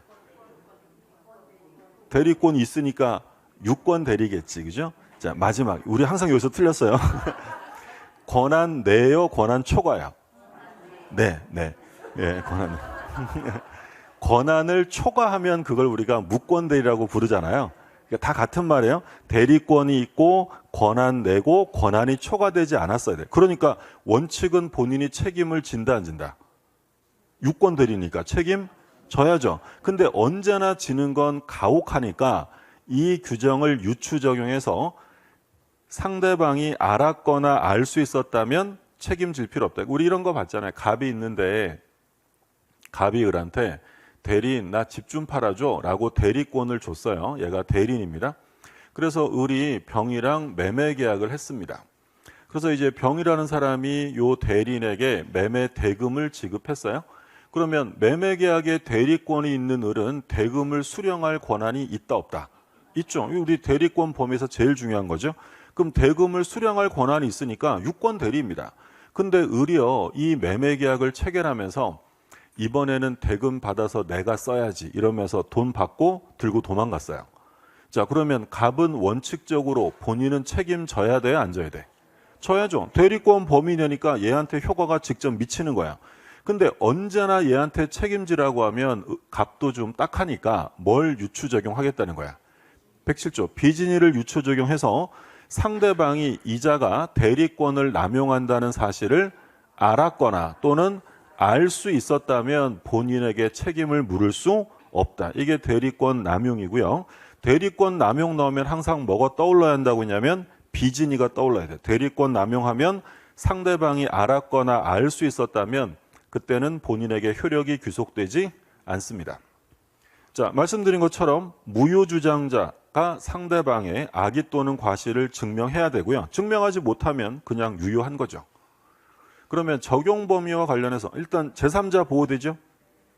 똑같이. 그럼 비통착사랑 뭐 네 가지가 모두 동일하게 적용되고 여기서 이제 오해하시면 안 되는 건 보호되는 제3자는 선이 무과실이어야 돼요? 선이면 돼요? 선이면 되지. 선이면 되고 과실이 있어도 보호됩니다. 선의는 모두 다 추정된다. 그러니까 스스로 자기가 입증할 필요는 없다라고 했죠. 이건 비통착사에 똑같이 적용될 거고요. 자, 적용 범위와 관련해서 단독 행위에 적용된다 안 된다? 비진이 표시는 상대방과 꼭 계약을 해야 되는 거야? 혼자 하는 거야? 혼자 하는 거지. 상대방이랑 짜고 하면 비진이가 아니라 통정이잖아요. 그러니까 비진이는 계약에도 적용되고 상대방 있는 단독 행위에도 다 적용되고요. 다만 상대방이 없으면 언제나 뭐가 된다? 유효가 되는 거야? 그러니까 원래 무효가 되려면 상대방이 알았거나 알 수 있었어야 무효가 되잖아요. 상대방이 없어. 그럼 무효가 된다 안 된다? 안 되지. 예를 들어 제가 비진이로 소유권을 포기합니다. 그럼 비진이로 소유권을 포기했을 때 무효가 되려면 상대방이 진이 아님을 알았거나 알 수 있어야 되는데 소유권의 포기는 상대방이 있어요 없어요? 없죠. 그러면 무효가 될 수 없으니까 언제나 유효. 그러니까 다 적용된다고 생각하시면 되고요. 그리고 가족법상 행위나 공법행위, 소송행위에는 적용 안 되죠. 그럼 가족법상 행위인데 비진이 표시라면 얘는 유효겠어요? 언제나 무효? 혼인의 의사가 없습니다. 혼인의 의사가 없는 사람이 혼인하겠다고 표시했어요. 그럼 그 표시는 비진이에 따라서 유효해요? 그냥 무효해요? 그러니까 혼인할 마음이 없어요. 근데 혼인하겠다고 표시했어. 근데 비진이 표시는 원칙에 뭐라 그랬어요? 유효. 이거 적용한다 안 한다? 안 한다고. 유효예요? 무효예요? 무효지. 뭐 혼인해줄 기세인데? 예. 가족법상의 행위라는 것은 신분관계를 창설하겠다는 진의가 절대적으로 존중됩니다. 그럼 혼인할 의사가 없는 사람이 혼인하겠다고 표시하면 그 표시는 볼 것도 없이 뭐야? 그냥 무효야. 그러니까 우리 판례 중에 뭐가 있냐면 입양의 의사가 없는 사람이 입양의 표시랍니다. 유효다 무효다? 입양은 재산상의 행위예요? 가족법상의 행위예요? 그럼 당연히 무효예요. 그러니까 이 경우에는 언제나 무효가 됩니다. 근데 반대로 공법행위와 소송행위는 얘는 의사가 중요해요? 표시가 중요해? 표시. 그러면 이런 거 싹 다 적용할 필요 없고요. 공법행위와 소송행위는 표시가 되면 언제나 유효입니다. 얘는 언제나 유효. 구별되시죠? 그러니까 우리가 이제 이런 거 봤잖아요. 갑이 사립대학교 조교수예요. 사립대 조교수. 사립대 조교수가 학교 법인에 사직서를 제출합니다. 근데 얘는 실제로 사직할 의사가 없었죠. 사직의 의사가 없었는데 학생들이 물러나라고 자꾸 데모하니까 사건 무마용으로 성의를 보이려고 사직서를 낸 거예요. 그럼 일단 진이에요? 비진이에요?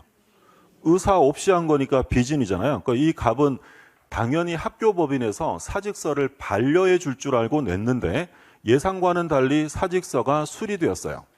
그러면 원칙은 유효다, 무효다? 유효죠, 원칙은. 사립대 조교수니까 사법행위잖아요.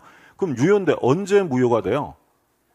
학교 법인이 갑 교수에게 사직의 의사가 없다는 사실을 알았거나 알 수 있었음 무효. 누가 증명해야 됩니까? 갑 교수가 학교 법인이 나의 진이 아님을 알았거나 알 수 있었다는 걸 입증 못하면 그냥 유효가 되는 거야. 그게 이제 일반 원칙이 그대로 적용된 결과고, 근데 만약에 갑이요, 사립대 조교수가 아니라 공무원이었어요. 공무원이 사직의 의사 없이 국가기관에 사직서를 제출합니다. 그러면 이 경우에 국가기관에 사직서를 내는 거니까 이건 사법행위다, 공법행위다? 공법행위예요. 근데 국가기관에서 얘가 그만둘 생각이 아니라는 걸 알면서도 의원 면직 처분합니다. 무효예요? 그래도 유효해요. 그래도 공무원의 행위, 공법행위는 표시되면 무조건 유효가 될 수밖에 없다라는 거죠. 이게 이제 비진이의 기본적인 내용이죠.